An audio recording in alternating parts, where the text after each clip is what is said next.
You all want to say good morning to Logan? He's our online Good evening. student. Have fun watching the video. Have fun watching the video. So, let's get started here. And the first thing is, everybody navigating Canvas okay? Let's see, what were we supposed to have done today? Well, it says on the assignment page on Canvas, it says what? Due January 7 at 8 a.m. Your Christian philosophy of leadership. Have you submitted that? Not yet. Well, and your interviews? Have you interviewed your people? Yeah, I have. Okay, good. Is that up on Canvas? Not yet, sorry. All right. And your job description? Yes, I have your job descriptions because everybody has a copy of everybody else's job description.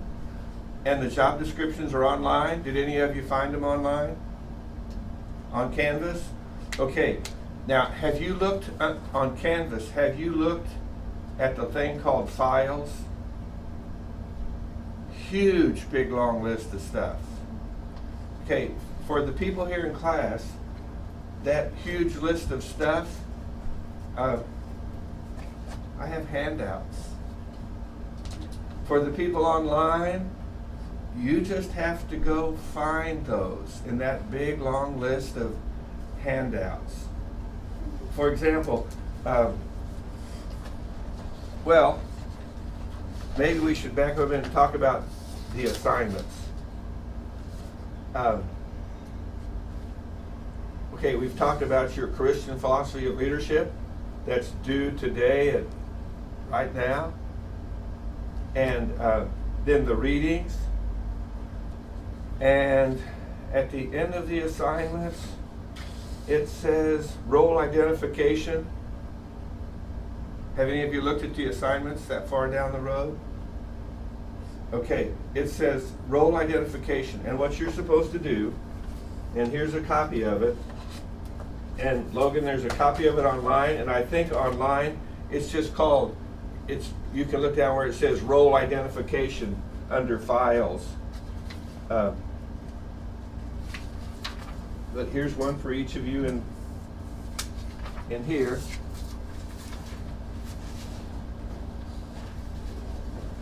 And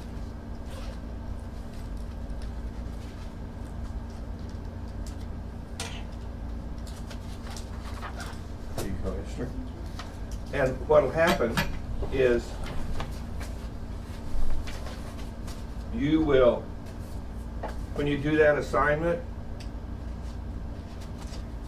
at the end of the week, you'll look over this chart. You'll put everybody's name on the chart, so just turn it sideways and write names. The names are Tak and Daniel and Esther and Logan. Tak, see where those little lines are there? Turn it sideways, just put Tak, Daniel, Esther, and Logan, and Dr. Bonai. Might as well put me on there too.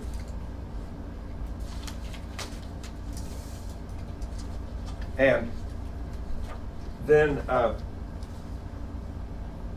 at the end of the week, you'll just go through here, and by each person's name, you'll put check marks where they've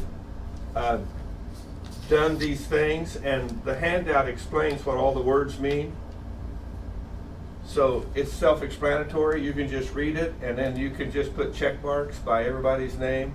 And then when you do that assignment on that page, you can just talk about what you did here, or you can upload this and talk about it, or you just take care of that written assignment on Canvas called role identification.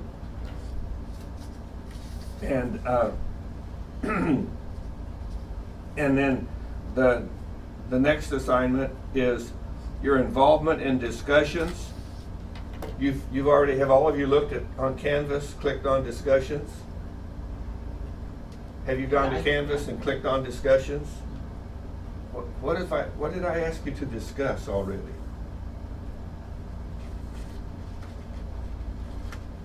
Should the purpose statement Yeah, and 3 goals for you? goals. I asked you each to put 3 goals up there. Did you see that? I never saw that. Okay. Well, you want to go click on Canvas and click on discussions and look where it says goals. The developing a purpose statement. Nope, that's a different Or the one. 3 goals. There you go, 3 goals. What does it say to do, Daniel?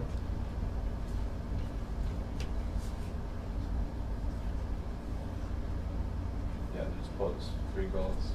For your area of ministry? Yeah. Okay, and you post them up there, and then you look at each other's goals and type some replies or comments about them. Do you see it, Talk? Did you find it on there? Okay, so I'll put a check mark by, we've talked about that goals discussion. And so then what happens when you do that assignment where it talks about your involvement in discussions and other students' projects, you'll type a little paragraph about what happened on these discussion pages and what you did and what other people did, that kind of thing.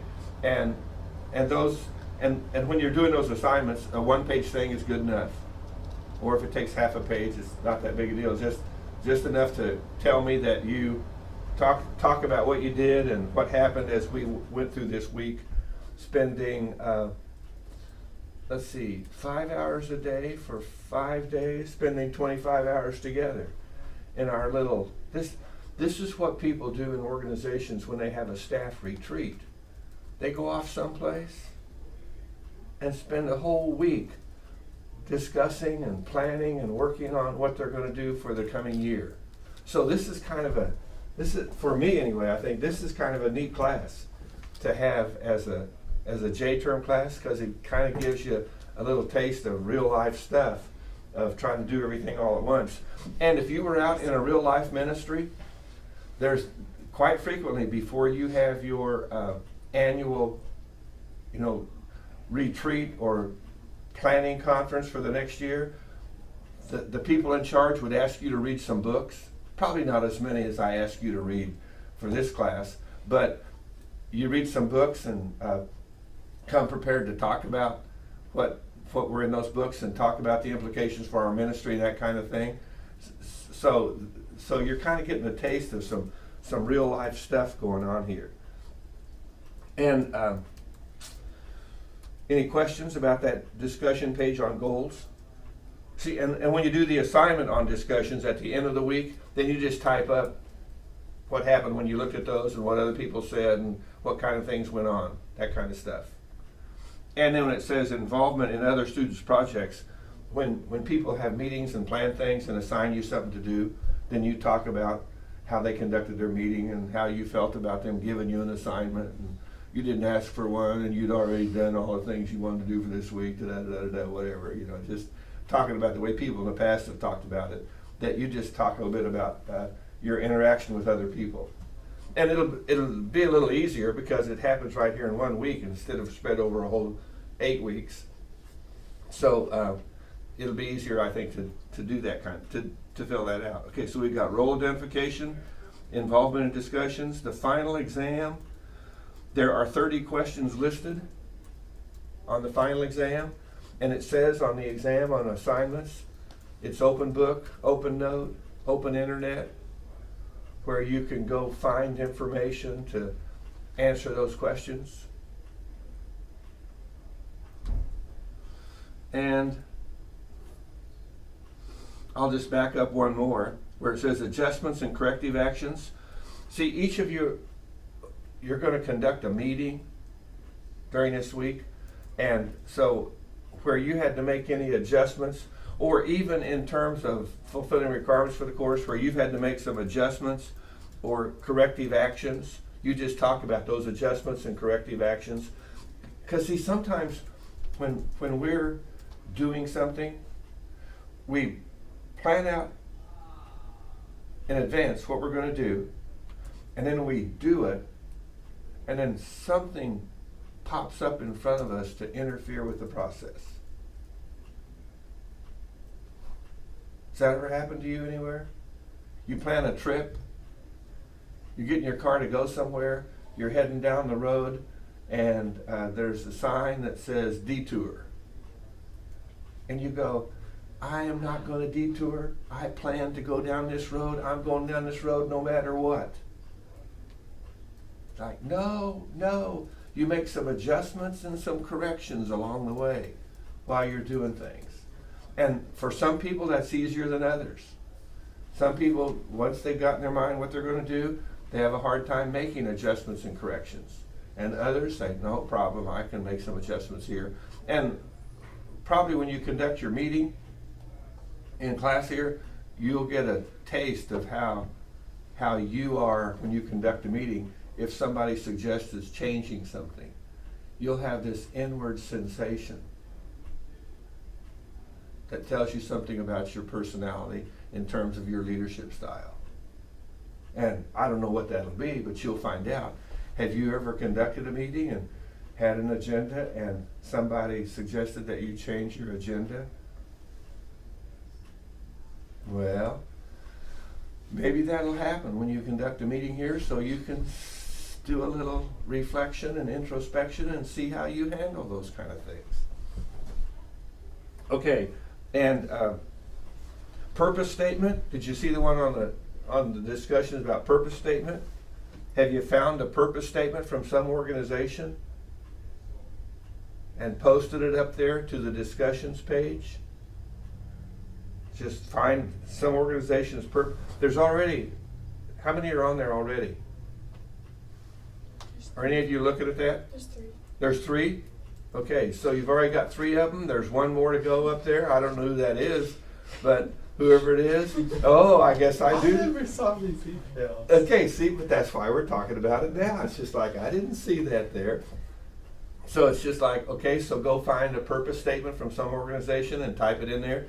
And then what's going to happen is we're going to, in class, we're going to, sometime this week, develop a purpose statement for our organization based on the purpose statements you've read from other people, and say, okay, so we'll devise one for ourselves. But I don't want to do that till everybody has put one up there. Okay, check off purpose statement. We've talked about that. And then name suggestions. Do all of you see that discussion page that says name suggestions? Have you suggested a name for our organization? You've submitted a suggestion for a name. Is your name up there? No. Actually, I emailed you. All right, and I didn't check it late last night because I went to bed early because I had an 8 o'clock class today.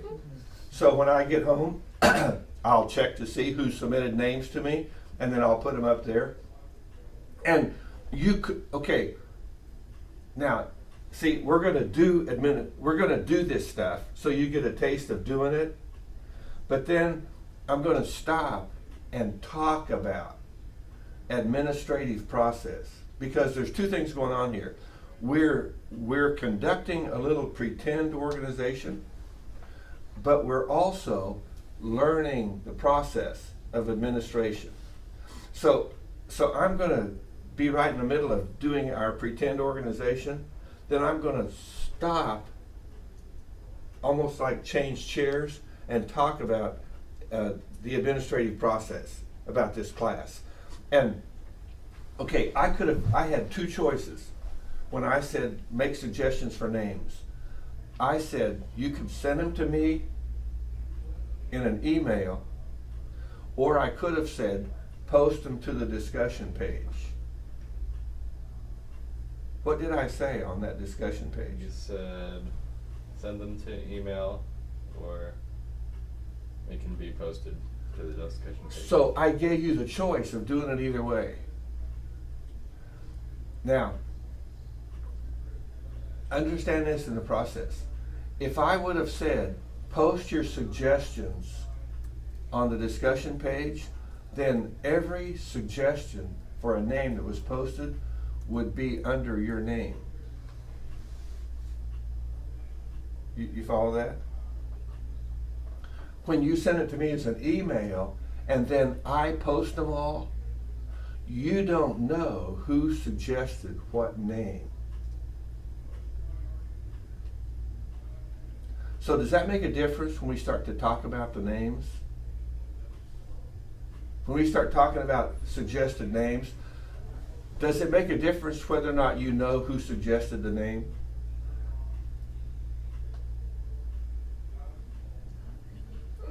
You don't think it makes a difference? I can see Well, where let me try something it's here just for fun. Let me do something.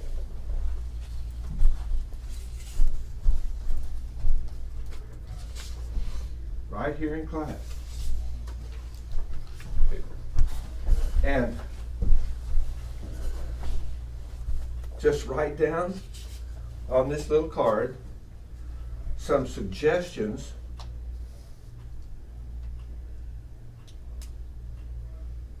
for snacks. Suggestions for snacks.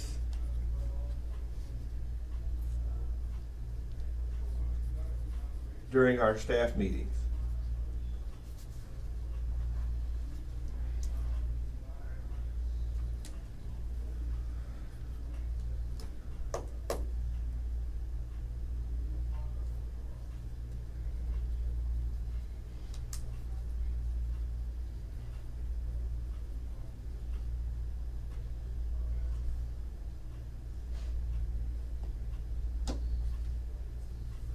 Got some written down?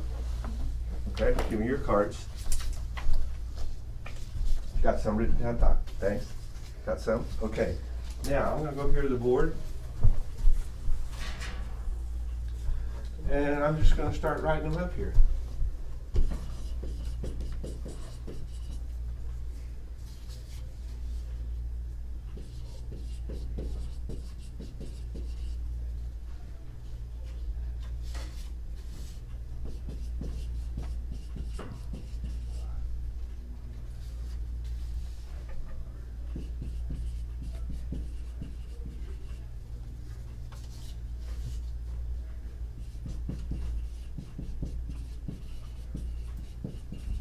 Boy, that pen's running out of stuff, isn't it? There's some more over there by the computer. Good. Another black one, I hope.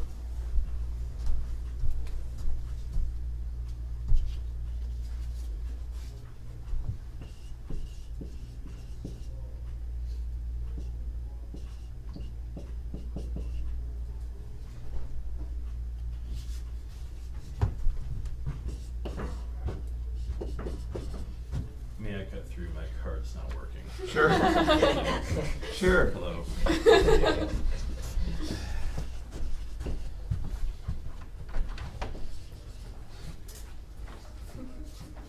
the way to do it.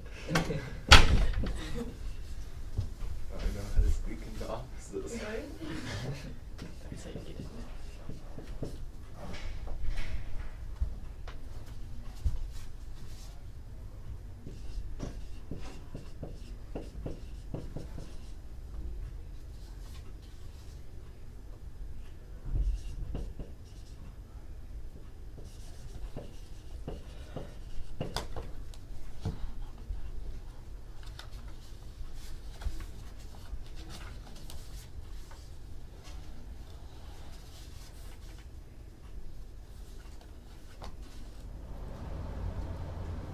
Okay, looks like I've got them all up there.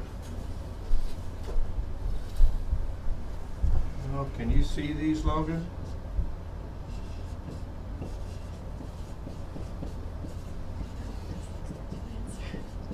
Well, if you can't see them, Logan, these things are drying out.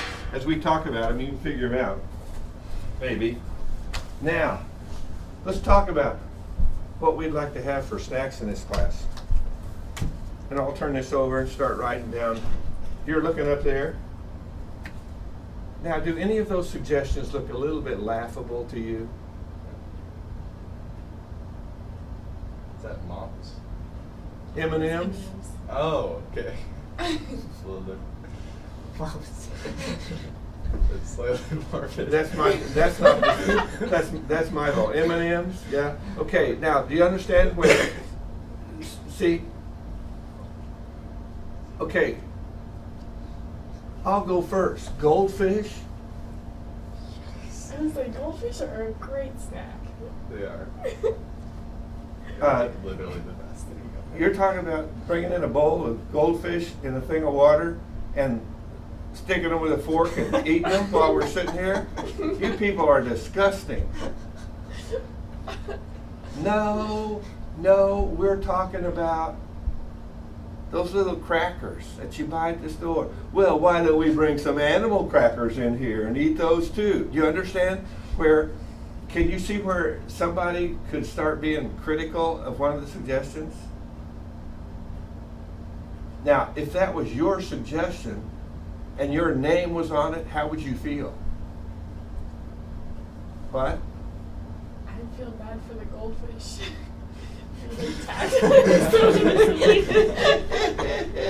We're not going to eat real goldfish. We're talking about those little goldfish crackers, right? Those little. Okay, so that's, we've cleared that up. But you see where? Do you see where? And the books talk about collecting information this way. It's called the slip technique, where we give out slips of paper and we collect information. And I deliberately, did you notice I went through all the cards and mixed them all up so you didn't see one person's suggestion all at once? So you don't know who made which suggestions up there, do you?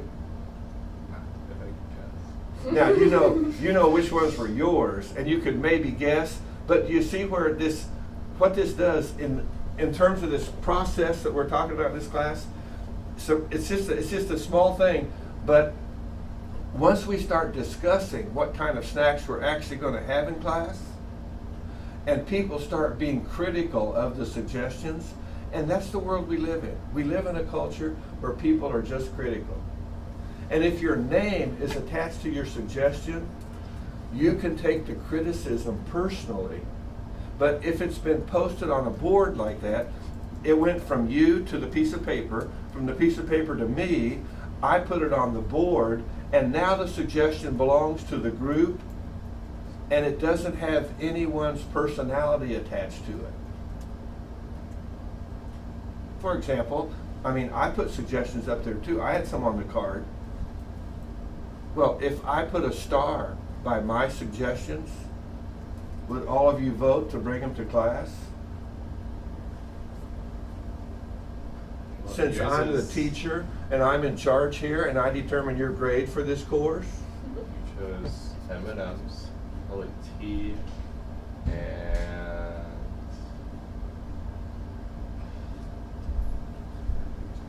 But, I mean, would you be inclined to vote for my suggestions, Daniel, since I'm in charge of the meeting? yeah. I mean, if I were in your shoes, I would be. Just to make the guy who's going to assign my grade at the end of the week a little happier about me and say, yes, I'm a good student. I like your suggestions. So it's a process that basically takes away the ownership of the idea from the individual who suggested it. And let's face it, when we make a suggestion, when we reach inside our innermost being and come up with something. Now, if I would have said make some suggestions and you would have been doing it out loud, you might have been more hesitant, but because you could do it anonymously on a piece of paper, it was easier just to write some down. And then nobody knows which one came from which person in here. So it's just like that I'm not going to be offended by what somebody says because they don't know that was my suggestion. And so when you conduct meetings, use this technique. It's just the slip technique. It's the idea that you use slips of paper to let people make suggestions, and then it kind of and then it makes it easier for the idea is that I got ideas from all of us in the room, and I'm sorry, Logan, that you didn't get to make some suggestions. But see, when he watches the video, he can make suggestions. When he can send me an email and say, I have some suggestions, and he can make suggestions for them, but he'll see the process of what happens when we're here talking about it. And then now that we've put them all up there, the ownership of those suggestions belongs to the whole group now. So now the whole group is going to look through that list of suggestions and say, okay, now watch this. This is another technique that's used. Let's just start eliminating some that you don't think is a good idea. Let's just start crossing some off.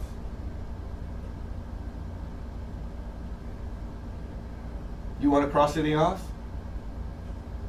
You want all this stuff? You want all this stuff in class every day? Yep. You people are disgusting. Okay, of all the things listed here, what's unrealistic to have in class every day to snack on? As much as I like it and as much as you like it, what's unrealistic? Ice cream. Oh, was that your suggestion, Daniel?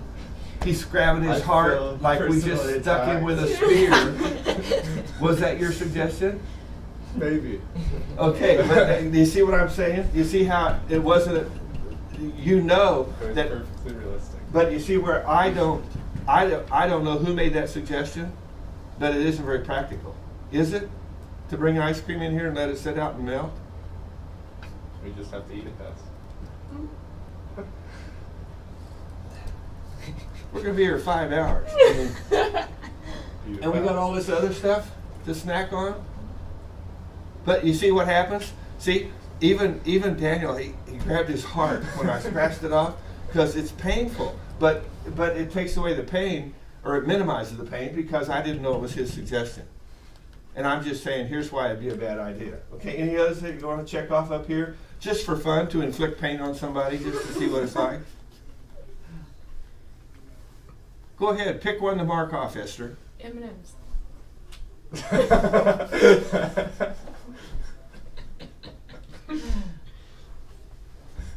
And why? Now see somebody's going, okay, who suggested M&M's? See, it's like, no. Now see, before we do this, see, I mean, that's just where our minds go. It's just human nature. Why do you want to check off M&M's, Esther? Because I wanted to see your reaction. Okay. So you want to see how I'd react to that? Because you thought that was mine? Mm-hmm. Well, isn't that interesting? No other reason. Okay, talk. Mark one off.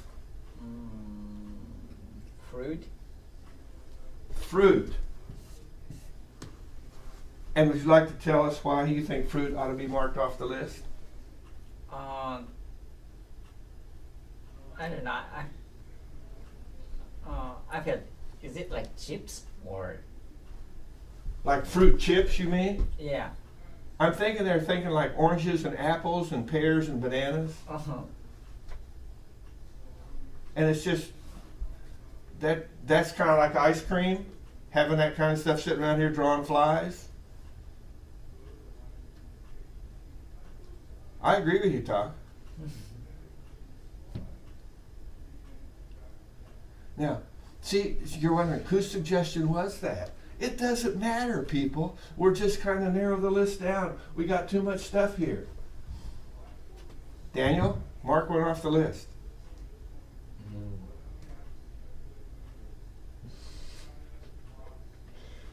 I'm going with tea. And why do you want to mark tea off the list? Because there might be controversy over sweet or unsweet since we live in the north. Tell us again why you want to mark tea off the list. Well, I knew it was yours. And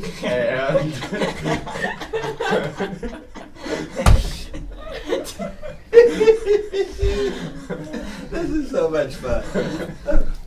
But yet, now, do you get the drift of what I'm talking about? When you can you see how you see? Because can you see where, if the very first meeting we had for a week of planning conference and a real organization, if you got your feelings hurt during the first hour of the 25-hour conference, what would happen for the rest of the conference?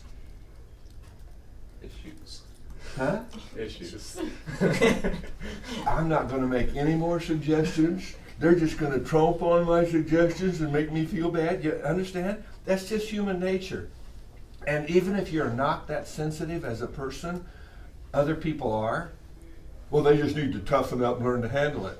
Well, I'm sorry, but the world we live in says, you know, this stuff gets a little personal. Okay. And Logan isn't here, but I'll leave the list up here. If you're just wondering, Logan, chips, Oreos, chocolate, water, goldfish, popcorn, fruit snacks, and Cheez-Its. That's what's on the list. And he can suggest that we scratch something off just to see how you react, and I'll just leave it up here till tomorrow. But you see what I'm talking about in terms of why the slip technique is so powerful and so useful? It keeps people from getting their feelings hurt. And now, see, I've been teaching this class a long time, so I kind of know what happens. So, now there's only 3 of you here in the class, but if we had 10 people in here, somebody would be saying, so are we really going to have these snacks, or are we just going to talk about it and then go on and do something else? And if someone would have said that, I would have said, these snacks, or are we just going to What? talk about it? okay, so Daniel says, are we going to really have these snacks, or are we just going to talk about it? And I'd say, well, now watch this. Let's vote. Who would like to really have snacks in here? Just like that. Logan, I wish you could have seen this. The hands just shot up in the air. They didn't give me a chance to say all in favor and all opposed, or, okay, now see, let's do administrative process. So would someone like to make a motion regarding having snacks in here?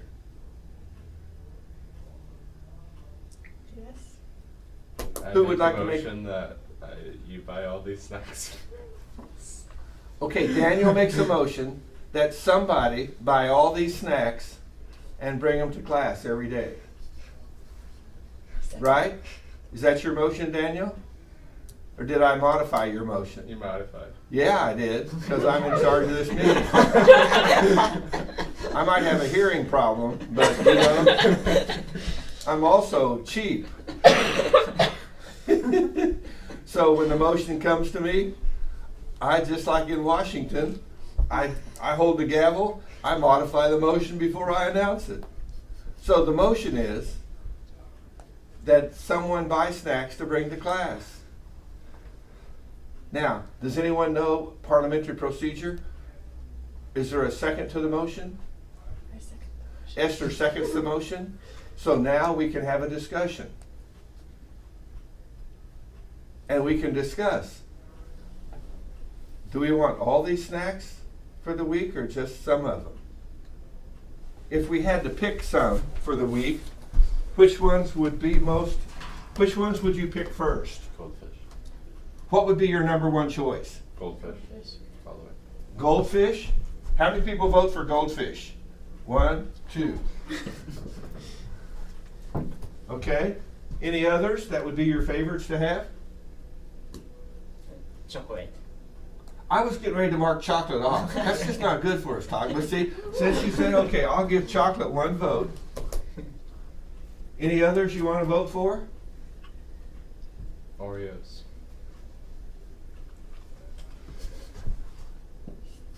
Anybody want to vote for fruit snacks? No, not really. You don't? I'm marking you on the list for blocker. God, my head, Daniel. Blocker. I'm saying Avoider also. I'm voting for fruit snacks.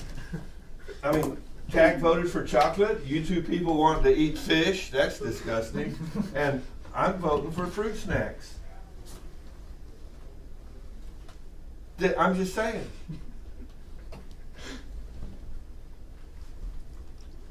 Anybody else want to vote for anything else up here?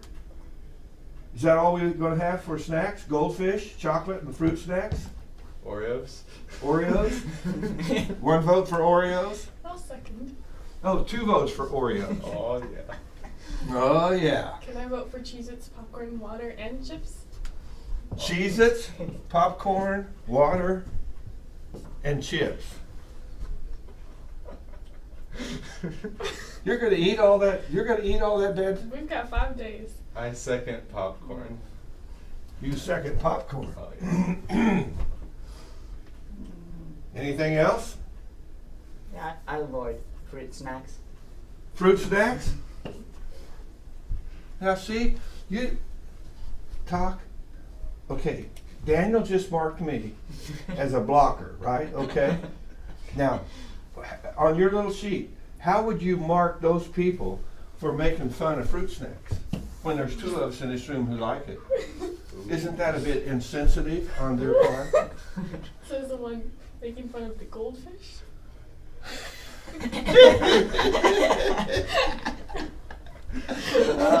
Okay. But you see the dynamic of what goes on here in terms of this process? So anybody want to vote for something else? So what has 2 votes? Oreos, goldfish, popcorn, and fruit snacks. So is that it? Do we just take the ones with 2 votes and say, there you go. We'll have some Oreos, some goldfish, some popcorn, and some fruit snacks.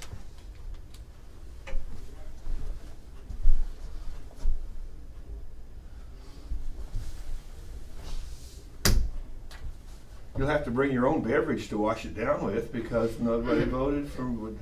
I just taken the ones with 2 votes. You see what we're doing? We're kind of make a group decision here. And I'm involving you in the process. And in the process of making a group decision. So it looks like we're really going to have some snacks in here, doesn't it? Daniel, you were asking, are we really going to do this or are we just pretending? Looks like we're really going to have some snacks. So, isn't that interesting that we have 4 snacks and 4 people in the room? Well, voila, look what happened. So who's going to bring what snack? Fruit snacks? Dr. Bonai. I can bring goldfish. Esther? Goldfish. I see how this works. Daniel? I can do my own Oreos. Oreos. Talk? Yeah, popcorn. Popcorn.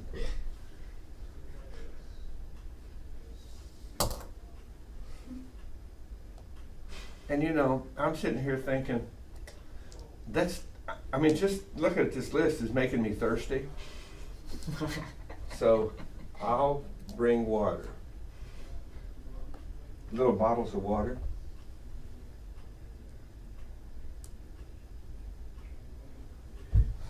Because all that other stuff's not good for you. Except this one. Okay, so I'll bring water. Dr. Monai's going to bring water. All right. So now it looks like we're not just pretending in here, are we? We're really going to make some decisions. We're really going to do some stuff. And you see where it's called administrative process. So we just went through the process of conducting a little meeting, using the slip technique to collect ideas. And so I just conducted a meeting. You know how sometimes this week you're going to conduct a meeting? I just conducted a meeting. And what was my agenda for the meeting? Snacks. Selecting some snacks for us to have to chomp on while we're here for 25 hours this week having meetings. Now you didn't know that was my agenda, but that's what it was. I used the slip technique to get suggestions from you. The book's called I displayed the suggestions on the board for everybody to see, so it transfers from individual ownership to group ownership. Then we marked off the ones that we didn't think were very practical, that would probably be a little too cumbersome to provide. And then we identified the ones that had the most interest and then had each person volunteer to bring one of those.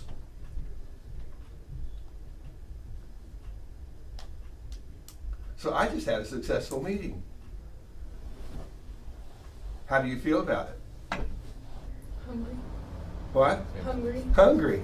And now that and starting tomorrow, we'll put the snacks over here on the table somewhere, and the other people will walk by and smell them and see them and go, what is this? What are these people doing eating away in class? And say, well, we made a decision the very first day of class, in our first hour of class, to have some snacks, and this is what we're doing.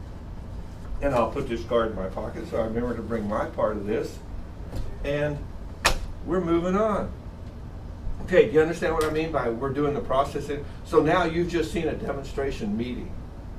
And your meeting doesn't have to, I mean, your meeting could be pretend. You could have a meeting and ask people to volunteer to do things and they never do it. But actually, we'll find out tomorrow whether this is real or pretend, in the sense that who really brings a snack to class, and who just says, I thought this was a pretend organization, so pretend like there are some Oreos here, pretend like there's something here, and act like you're eating it, and then take a pretend drink of water to wash it down.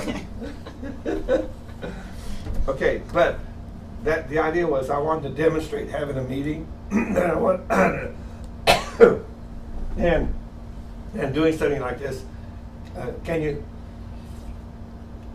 you see where if you're put into a group of people, now you guys know each other pretty well, but can you see where when you start off with a 25-hour intensive conference like this that we're having for a week, if we start out doing something that's kind of fun, we get to know each other a little better, and it's gonna give us it's kind of a bonding kind of thing. They talk about doing bonding things at organizations, and sometimes they play games and things, but for me personally, I really think the best kind of bonding is bonding around food. Because people just like to eat, so, okay. And can you see, when I conducted my meeting, what adjustments and corrections did I make? I collected ideas, and then we marked some of them off because they weren't practical. And I initiated some group action by giving you pieces of paper to write things down. And I just conducted and planned a meeting. And is there another assignment on here besides reading? Planning an activity? Yeah, I planned to do something about snacks for the week. Got job descriptions, interviews, and Christian philosophy down. So we're on our way. And having everybody's job description so you can read what they're doing. Do you see how when we're trying to pick a name for our organization, it kind of helps to have people's goals listed and to have job descriptions. Now, granted, our organization only has 5 people in it, but we can still do all the organizational stuff on a small scale. It's just we don't have 10 or 12 people making contributions, but sometimes that simplifies the process.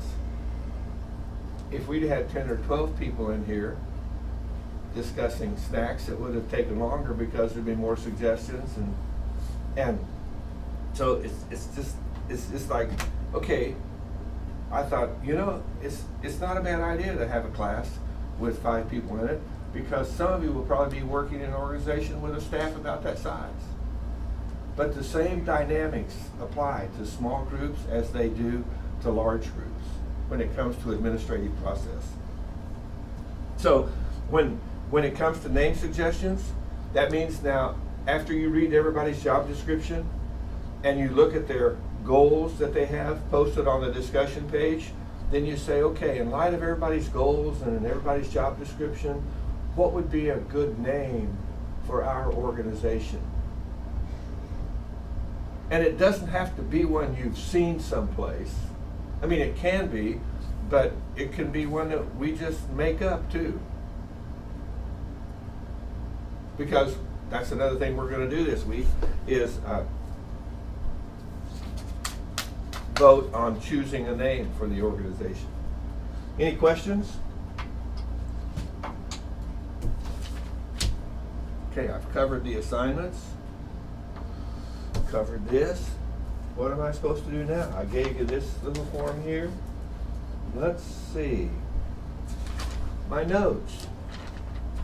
Always helps to stay on track if you have notes. Number 1. Yep, this is week 1. List the 4 tasks of an administrator or of administrators. List the 4 tasks of administrators. Any idea what 4 things? If you had to take what administrators do and put all of their work into a circle and then cut it into 4 parts, what would be the 4 parts? Manage. Manage. Sure enough. Serve. The second one on Ken Gangle's list from his book, from page 15 and 16 of his textbook, is leadership and supervision. And that's managing what's going on. Supervising and leading people. What's another thing? Think of all the things that a leader does and put it in a circle and then cut it into 4 parts and put each thing he does in one of those parts. Communicate. Communicating. Now, you know, Gangle didn't put that on his list.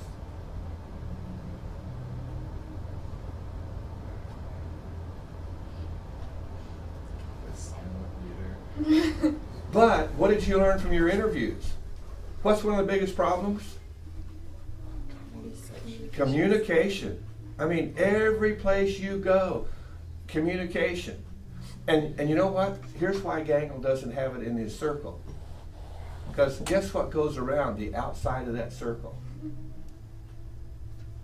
You say, well, it's just a line that makes a circle. No, it's a bunch of letters. And guess what the letters are? Communication. Communication. Of all the stuff you do, if you don't communicate clearly to everybody, what's going to happen? You're going to have problems. Of all the things you do, communication encompasses all of it. You could take communication and put it around the whole circle. We've got organization, we've got leadership and supervision.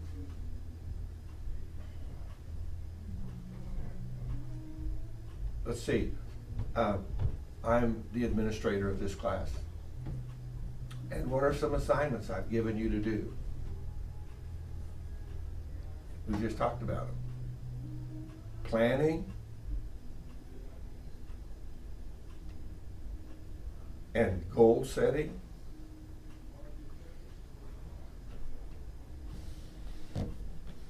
That's the first on his list. Planning and goal setting, or goal achievement, I think is what he uses. Leadership and supervision is the second one. Organization and evaluation. Getting organized and evaluating what people do. Have you ever evaluated someone for a job they've done? Have you ever walked into somebody with a checklist and said, okay, here's the checklist that I'm supposed to mark for how well you've done this job? Have you done that, Daniel? Rate my professor. Oh, yeah. Yeah, you do that at the end of each class. Have you ever done that outside of the academic classroom? If you're a Sunday school superintendent, what do you have to do on a regular basis if you want to maintain a quality Sunday school program? Evaluate your Sunday school teachers. You walk in their Sunday school class and sit in the back of your little checklist and you're putting little check marks down. Like Daniel's marking me as a blocker.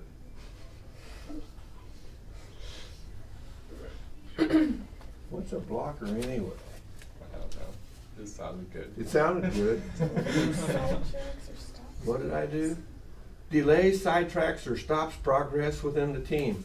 I didn't stop any progress. We ended up making decisions about snacks, Daniel. Yeah, but you blocked my suggestion.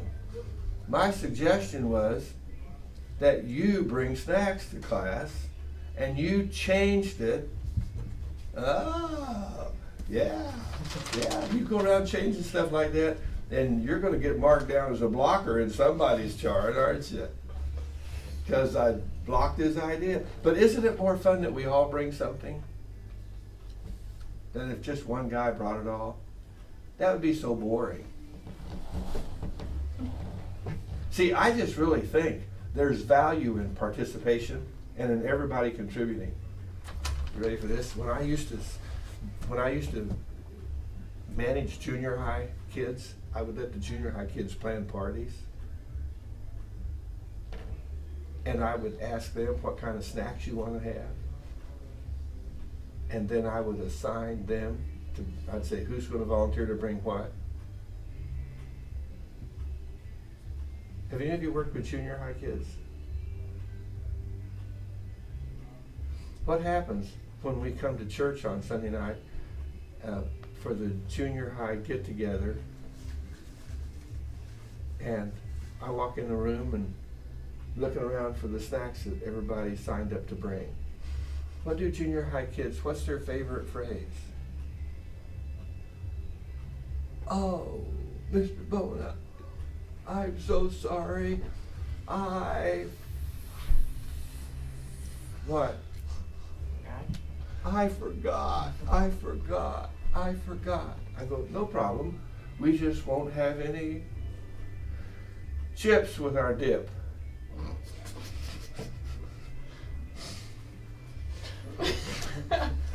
That's what some of them start doing too, Daniel. Just dipping it out with their finger and they, well, this is pretty good stuff. I'm so, no second dipping with your finger once you've licked it. Gross. And here's why I did that. And here's what the parents said. They said, Mr. Bowen, they said, you can't be having these junior high kids assume responsibility to bring snacks. They forget things. You need to call the parents and let us know. I'm going, I'm not a babysitter. I'm trying to teach these junior high kids how to grow up and learn to be responsible. And by the way, junior high kids, if they forgot, it's no big deal. They just make an adjustment and go on with it. But I wanted them, and do you think that after a while they started learning that, he's not going to remind us, he's not going to call our parents. Guess what these junior high kids started to do when we started planning activities after that where they brought the snacks? They started bringing the snacks. They started being responsible. I really think sometimes people remain children in our culture way too long because we enable them to be children way too long. We don't allow them to be responsible because we're always covered for them. And when I worked with junior high kids and senior high kids, I thought, let's let these people learn to be responsible. Organization and evaluation. And I said, what are the 4 tasks of an administrator? And Ken Gangle would put them in a circle and divide them into 4 sections. Planning and goal setting, leadership and supervision, organization and evaluation, delegation and motivation. Those are the 4. Now, just out of curiosity, anybody want to look at the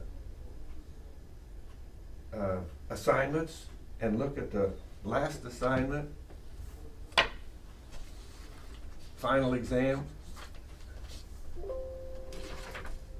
on Canvas. And what's the first question?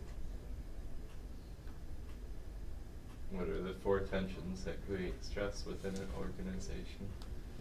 Oh. Well, how come I had this one first?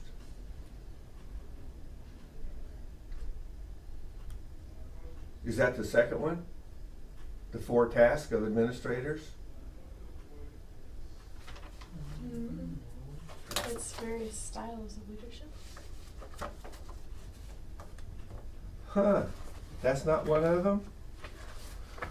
Well, if the first one is the 4 tensions, then let me give you another handout here. And Logan, under files, this handout that I'm giving that talks about the 4 tensions, this handout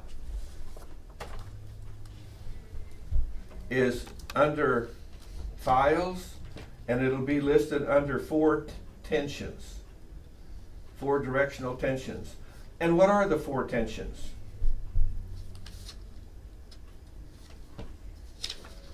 Within an organization? History, commitment, situation, and goals. History, commitments, situation, and goals. Now, see, all of you are going to post some goals on the discussion page for your ministry. Where those goals are similar, we're going to have a harmonious organization. Where those goals are dissimilar, we're going to create tension.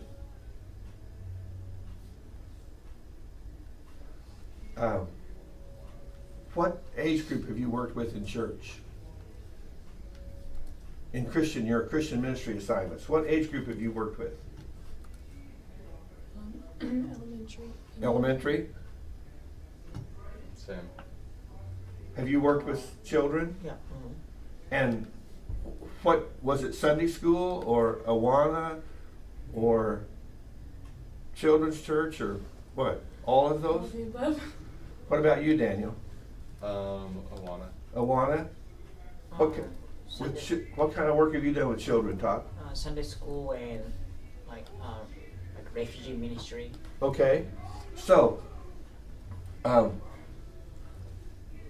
all of you had one of your goals is to have your children memorize Bible verses?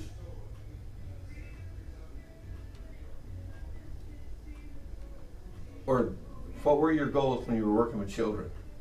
I didn't have a goal. I just came in and tried to not go crazy for the hour I was with them. Oh no. Let's think about goals.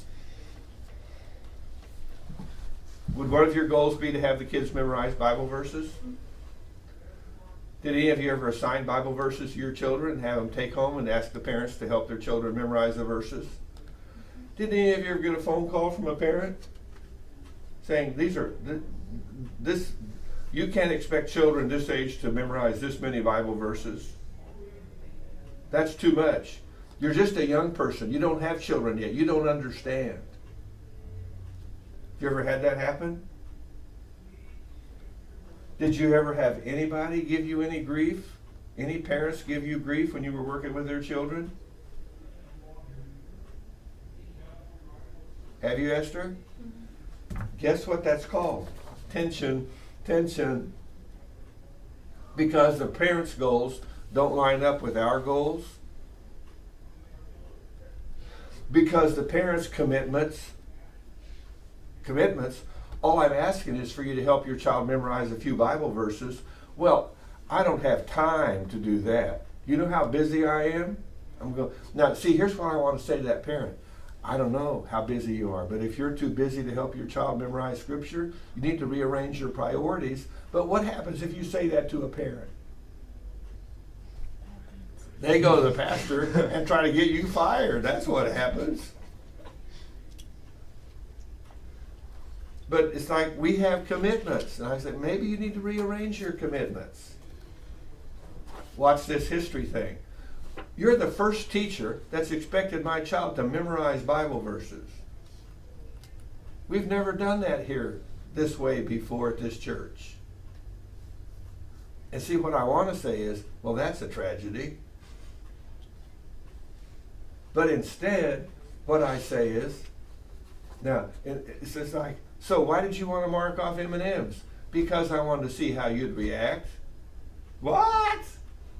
You know, but it's just, okay, it's just like, no, it must have been a reason. I had a reason for marking off ice cream and a reason for this. It's just like, but can you see history? We've never done it that way before. And that creates tension. Have you ever had any tension created in your life by your church changing something?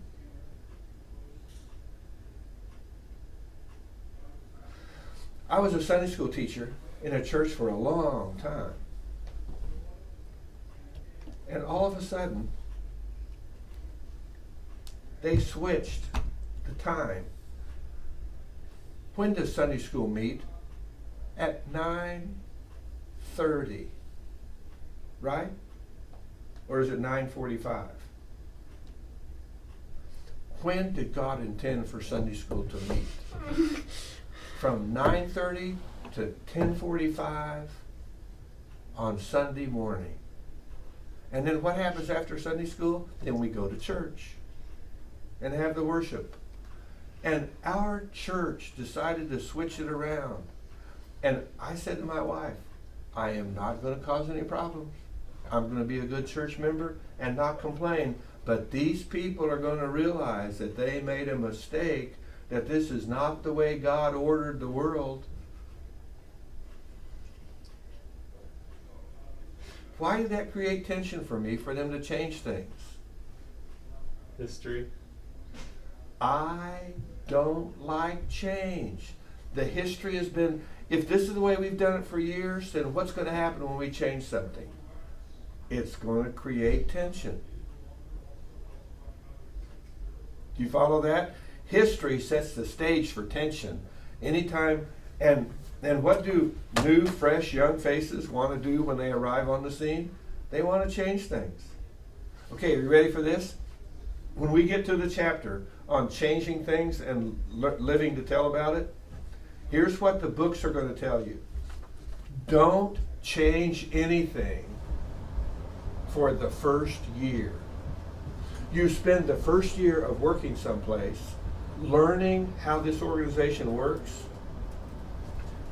building relationships with people,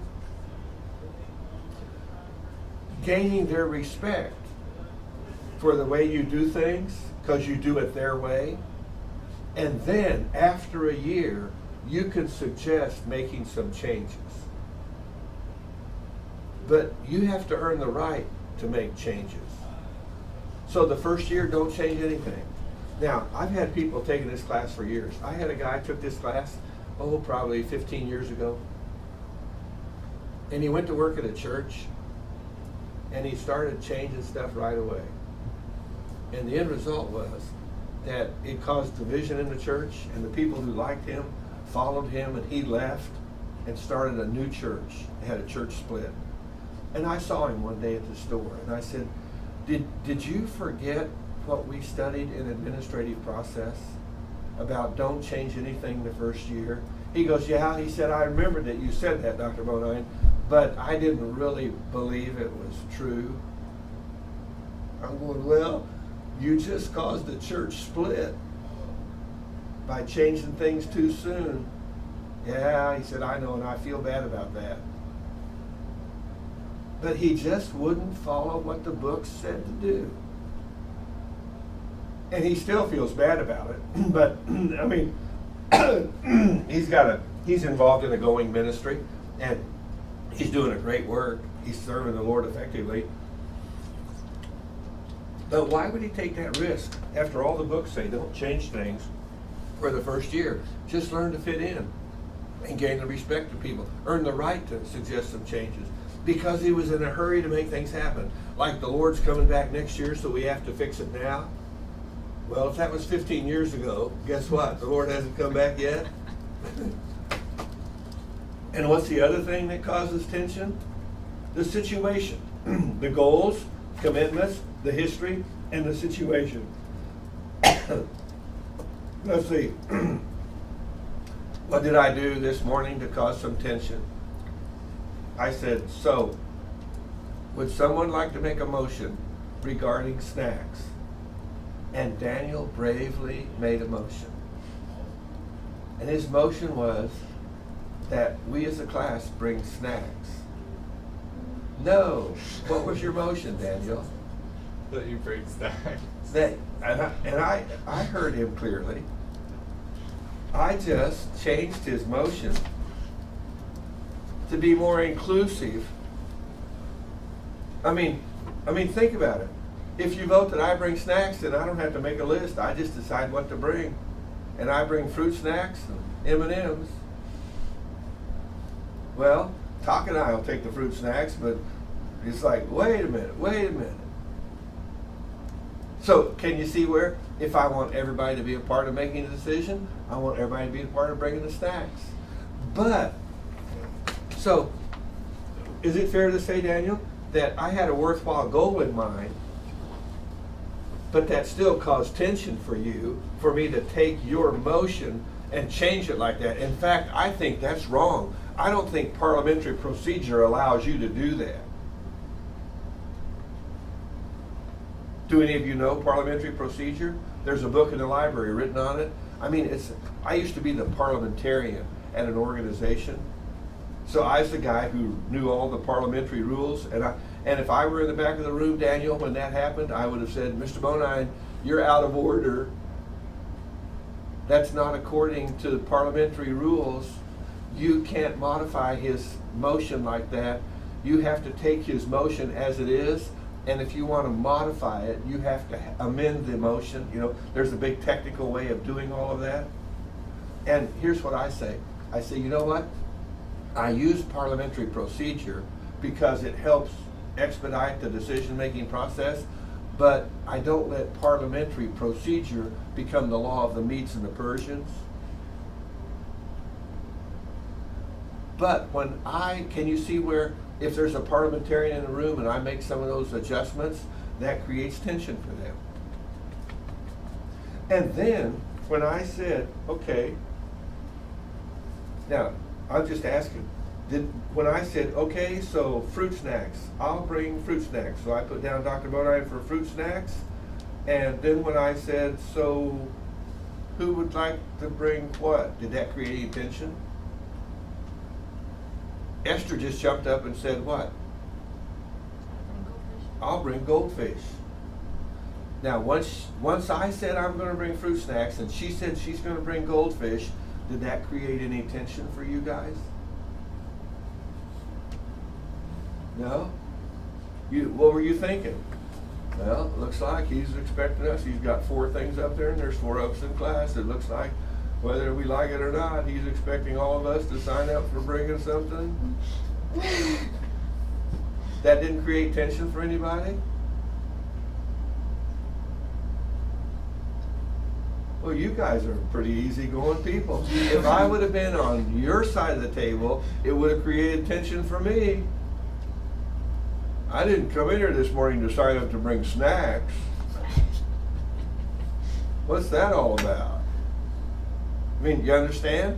That just would have created tension for me. So that's what it means by the situation can create tension. So apparently it didn't create tension for you. You just saw it coming and said, okay, I'll buy into bringing snacks. But if there would have been a dozen people in this room, I'm telling you, there would have been somebody here who would have said, well, I don't think it's fair that you're asking us to bring snacks. I mean, I don't think it's fair that everybody ought to have to bring something. Maybe some people just don't have the money to buy snacks. You understand what I just created?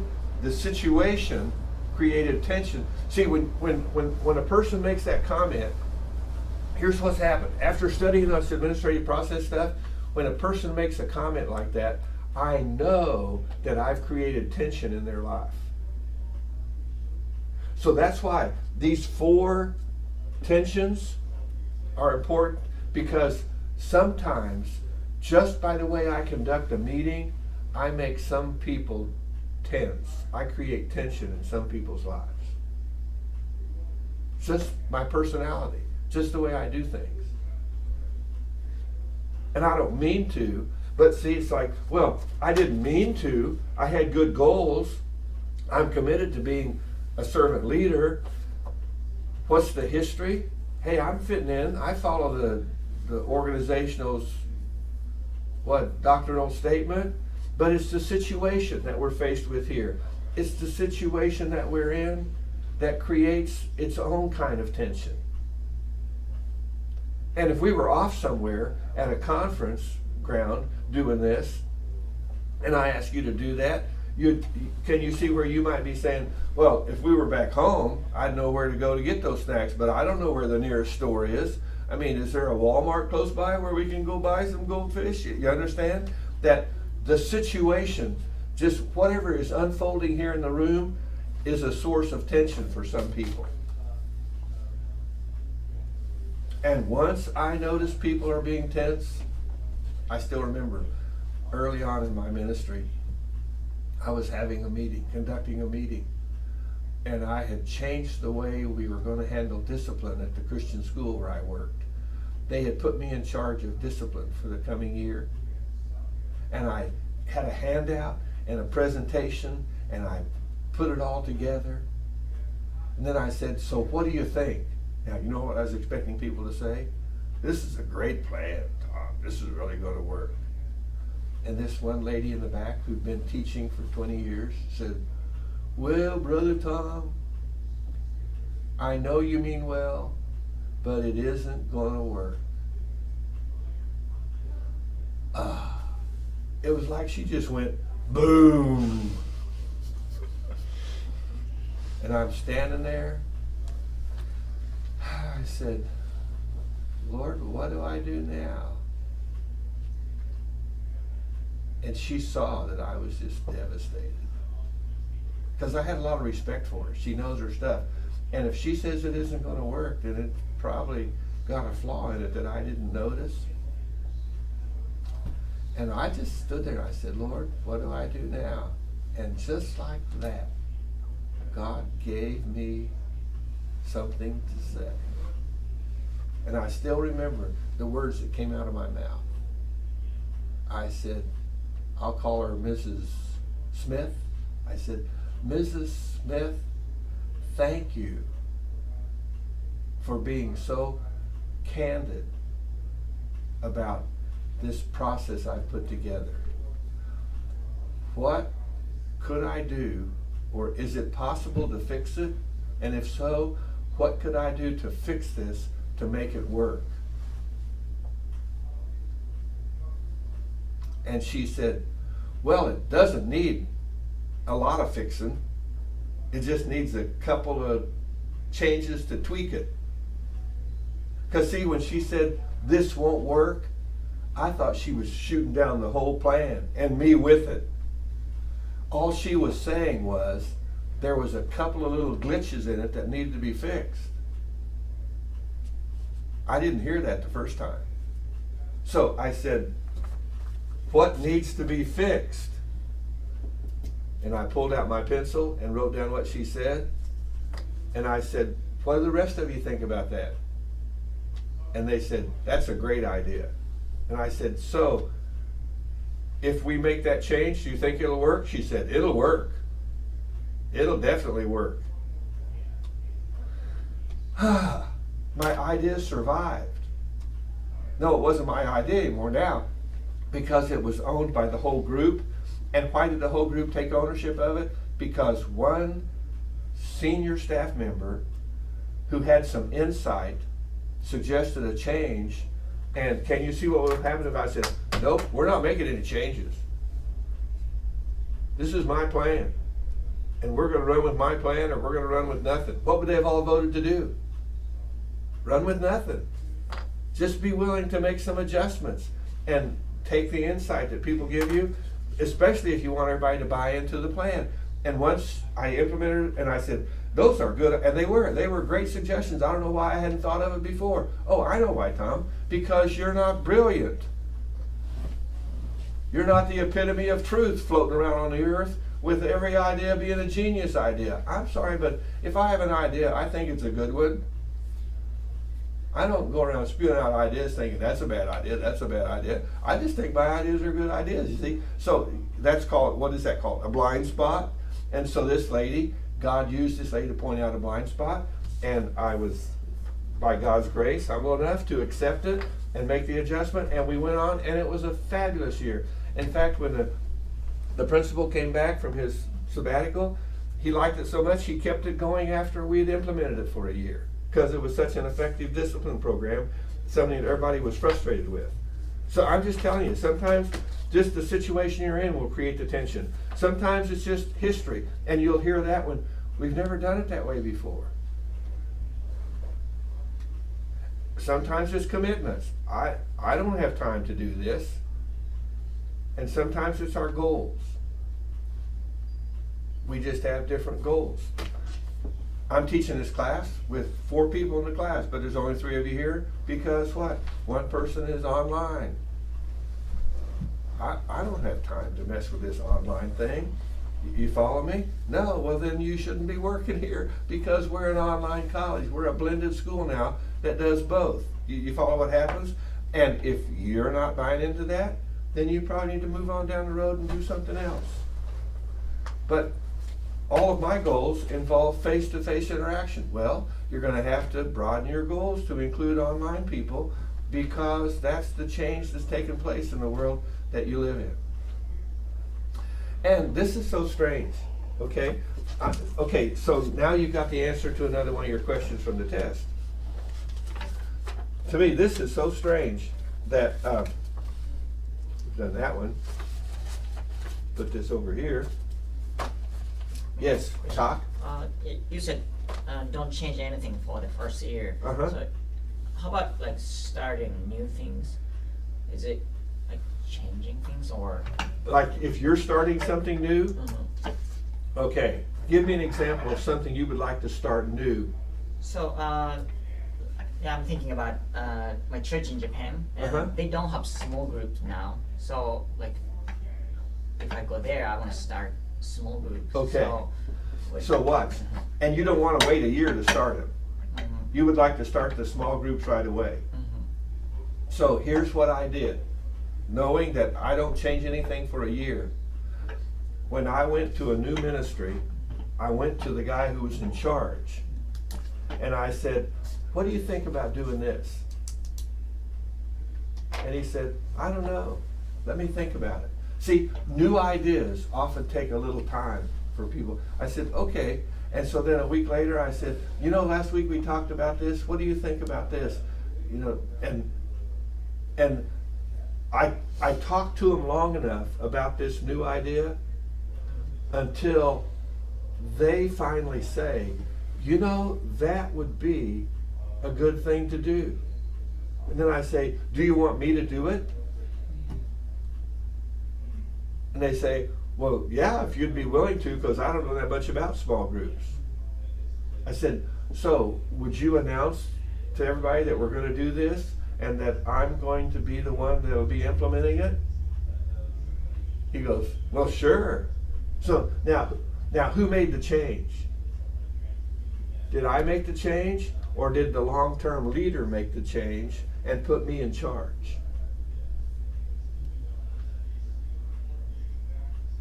I made a suggestion.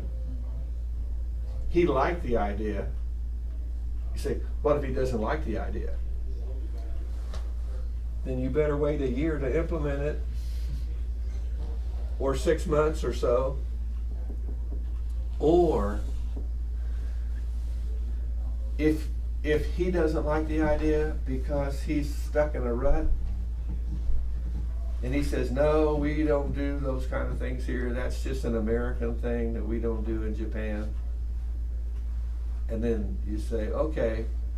He said, what about one-on-one discipleship? Oh yeah, we want to do some of that. So then you say, okay, so it's okay if I disciple people one-on-one. Then you start out doing one-on-one discipleship. Then you have so many people you're doing one-on-one that you start having 2 of them meet together with you. So now instead of meeting with 6 people one-on-one, I meet 3 times with 2 people. Have you figured out where this is going? Now I've got 3 meetings with 2 people, and I start another meeting with 2 people, or with 2 more people or with 1 person, and then it's like, wait, what if we put 3 of you together in 1 meeting? What's that called when you have 3 people in 1 meeting? Small group. That's called a small group. In fact, one time, see, I discovered that, let's take what you're talking about. Small group, I'm sorry, but the only people who use small groups are those liberals. We don't do small groups. I'm going, okay. But do we do discipleship? Oh yeah, we disciple our people here. We disciple them. I said, so you don't have a problem me discipling these kids? No. Okay, so I meet with them one-on-one and disciple them. And then I'm saying, I could have fewer meetings if I doubled up on these. And pretty soon what's happened, okay, but I will never call it a small group, because the organization I'm working with thinks small groups are liberal. So I just find I need another label for what it is I'm doing. And what am I doing? I'm doing discipleship. Small d discipleship is one-on-one. When I put them in groups of 2 or 3, it's capital D discipleship. And I just don't use the word that's a red flag to cause tension for people. I just look to avoid that tension. But if everybody says, no, Tom, we don't want this stuff going on around here, then I just say put it on hold and wait for a year to do it. Give it a year, because after a year, people see you can fit in, you can do things our way, we like you do things successfully, we'll allow you to make some changes. It seems like it takes about that long to get around to making changes. Okay, let's see, what else do I have on my list here to talk about?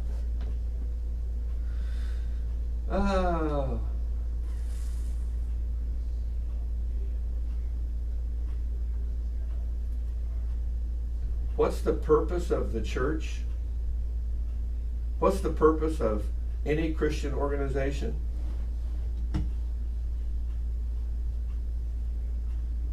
And again, this is from Gangel's book.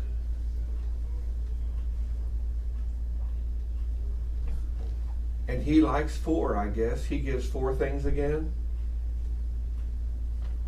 So, what are the 4 things we do at church?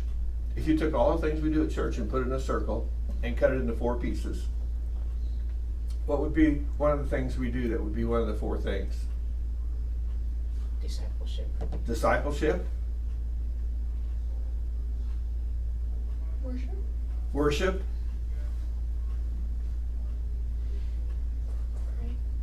Prayer.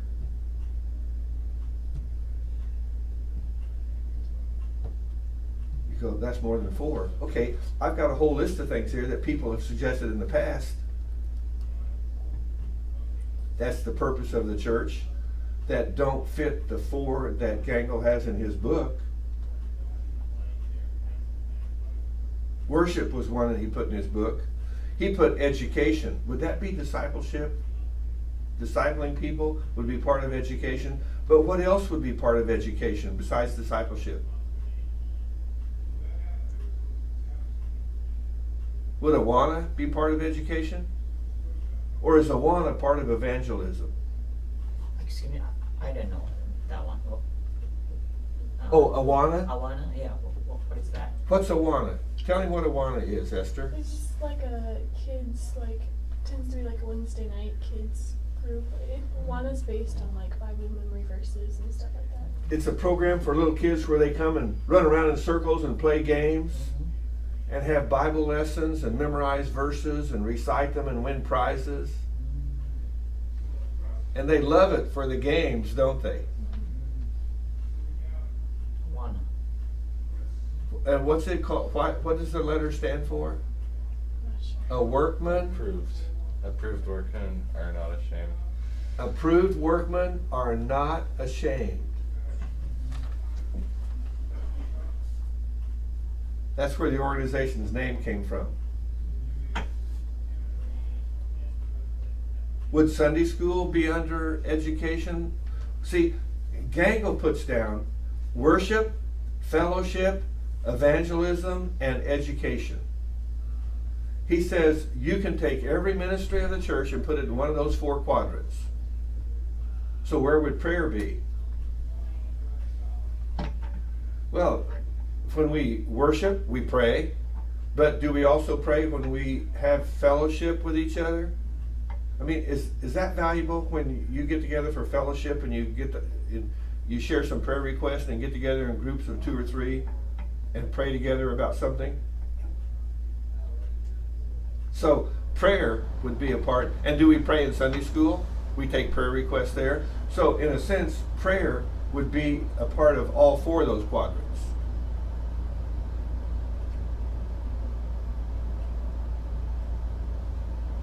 Worship, fellowship, evangelism, and education. Can we put all the other stuff under there? Let's see. What are some things that have been listed? You know what? Maybe we need to add another section to this thing about the purpose of the church.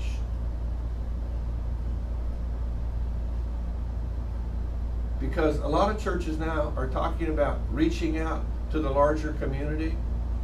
Just on Sunday, our pastor made a comment about how on Saturday a bunch of people from the church went over to a lady's house who's got a lot of health problems and issues in her life and did a lot of stuff to fix her house up and clean her yard up and make life better for her. It's just called reaching out to the community.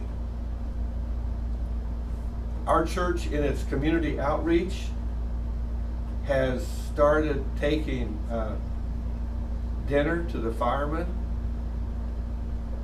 once in a while and to the policemen, and taking backpacks of food for the weekend to the grade school for little kids who don't have enough food to eat on weekends. Does that fit under worship, fellowship, evangelism, or education? Now, some people might say, put that under evangelism. But here's what the guy in charge of that said. He said, we're not doing this just to reach kids for Christ. We're doing this as a ministry to the community. And if somebody starts coming to church and gets saved, that's great, but that's not the only reason we're doing it. We're doing it because God wants us to help the poor and needy in our society, whether they come to our church or come to Christ or not. What's your thought about that?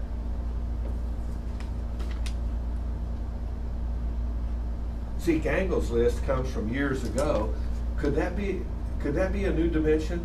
In other words, should we take all the church's activities, and instead of having 4 quadrants, because those are cute, nice little 4, that we should have 5 quadrants, which would be worship, fellowship, evangelism, education, and community service.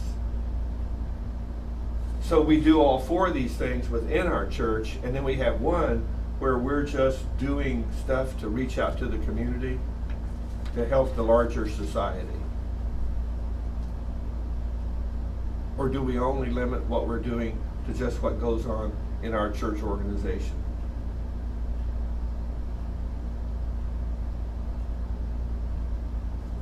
I mean, the orphanage that you're in charge of, we want those kids to come to Christ, but it's not a prerequisite that you have to be a Christian to join the orphanage, is it? And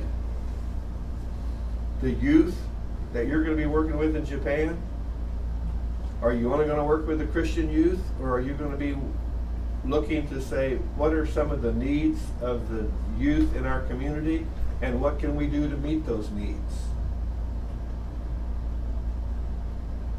One of the reasons I tell students who are going to be in youth ministry, one of the reasons I tell them that my math class is a valuable course to have is when they start working with young people, what's the one subject that a lot of kids are going to need help with in school? math. And what happens if, as the youth pastor, you go up to the local public school and volunteer to help kids who are struggling with math? Because you know some of the math they're studying, and you can help them get unstuck and move on their way. Or you find people in your church who are willing to tutor people in certain subjects, listening to them read, that kind of thing. So maybe we need to enlarge the list when we ask about what's the purpose of the church. Well, what's the next thing on our list here? It looks like it's from Dayton, and here's what he says.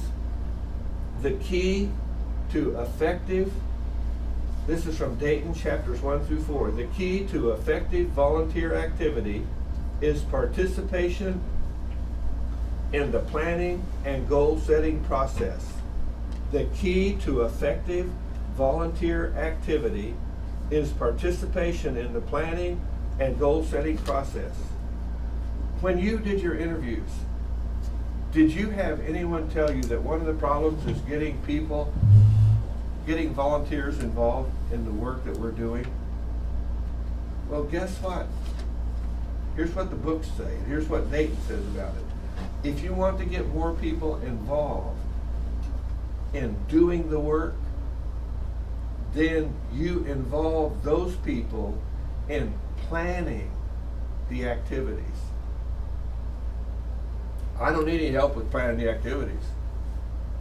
I know what I want to do. I just need some volunteers to do it. Well, if you want more volunteers, then you better invite them to help you plan the activities.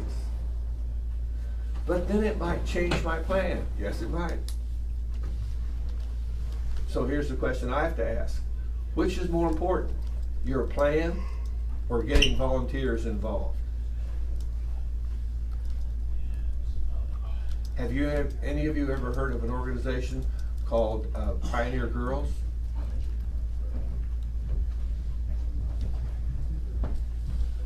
My daughters were involved in Pioneer Girls when they were little.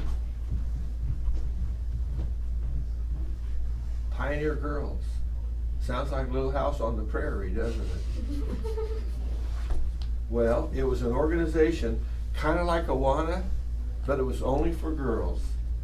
And it had all these neat things for girls to do. They would take Bible verses and put them to song and stuff, and they had all these little memory programs going on, and devotional programs, and women mentoring girls. It was just a valuable program for young ladies. So we got our girls enrolled in it. At the time, I was involved in a church where they had a Pioneer Girls program. And the leader of the Pioneer Girls program came to me and she said, Tom, the girls in our church aren't interested in going to Pioneer Girls anymore like when your girls did when they were younger. I said, life has changed. Have you ever thought about changing the Pioneer Girl program to accommodate the girls that you're trying to attract to the program today? And you should have seen the reaction. The Pioneer Girls Committee at the church said, there's no way we're going to change Pioneer Girls.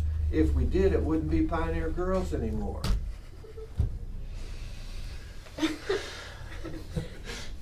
So guess what happened? Nobody came. Nobody came. Well, you should make them come. It's such a good program. Maybe you need to change the program. And they wouldn't change it. And guess what happened? Since no girls are coming to Pioneer Girls, there's no reason to have it anymore. What a dismal day in the life of the church. Pioneer Girls just died. And after Pioneer Girls died, Boys Brigade was still going strong. But then there wasn't anything for the girls. And what new program came along? that people were asking about. Do you have Awana? Do you have Awana? They would move to town from someplace that had Awana, and the church said, it's time for us to start an Awana program. But Awana isn't just for girls, it's for both girls and boys. So guess what they decided to do? To replace Boys Brigade with the Awana program, so there'd be someplace for the girls to go too. And it's time to move on from Boys Brigade. You know what happened? One of the men on the Boys Brigade committee, who had been there from the beginning of Boys Brigade, he said, if you people do away with Boys Brigade, I'm leaving this church. And he did. And people were just devastated that he would do that. But the Awana program took off. He's gone. New people come in to take care of it. Girls are coming, guys are coming. So it's appealing to everybody. So it's working. And every now and then I'd hear somebody say, yeah, but it's just too bad that poor so-and-so left. I said, do you know what poor so-and-so's doing now? He goes, what? I said, he's going to a church where they didn't have any program for young people, and guess what he started? Awana? No. He started Boys Brigade because that's all he knows. But guess what happened after he died? They replaced his Boys Brigade with an Awana program, and the church started a new outreach to children. I mean, sometimes, in fact, I said this to a guy one time, that he was pastoring a church out in Columbia, and he said, Tom, I don't know what to do. He said, this church is full of old people who are just set in their ways. And I said, well, how set in their ways are they? He said, well, I go out, okay, old people die, and young couples buy their homes and move in. I go call on the young couples moving into the neighborhood, and I invite them to come to church, and they show up in their jeans and t-shirts. And the deacons meet them at the door and look at them and let them know they're not appropriately dressed for church.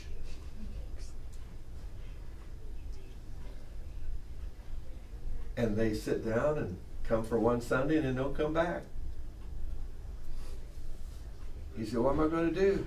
I said, well, it's time to start a small group for all the young couples in jeans and t-shirts who don't feel comfortable at church.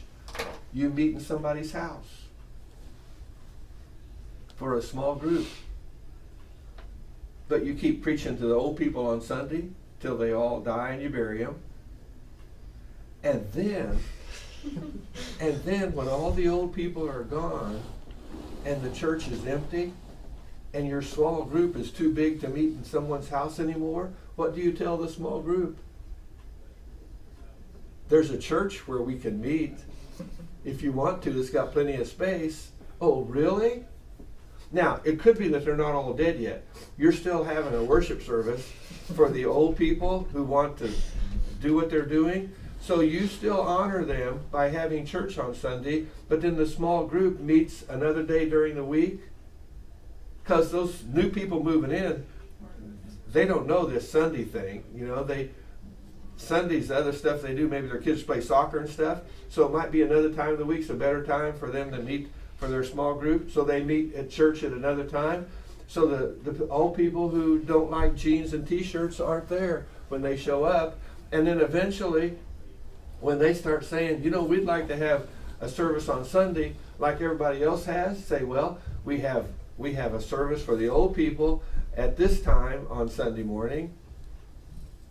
So would you like to meet earlier than that, or in the afternoon, or in the evening? In other words, you see, we'll find a time for you to meet, and we'll have two services.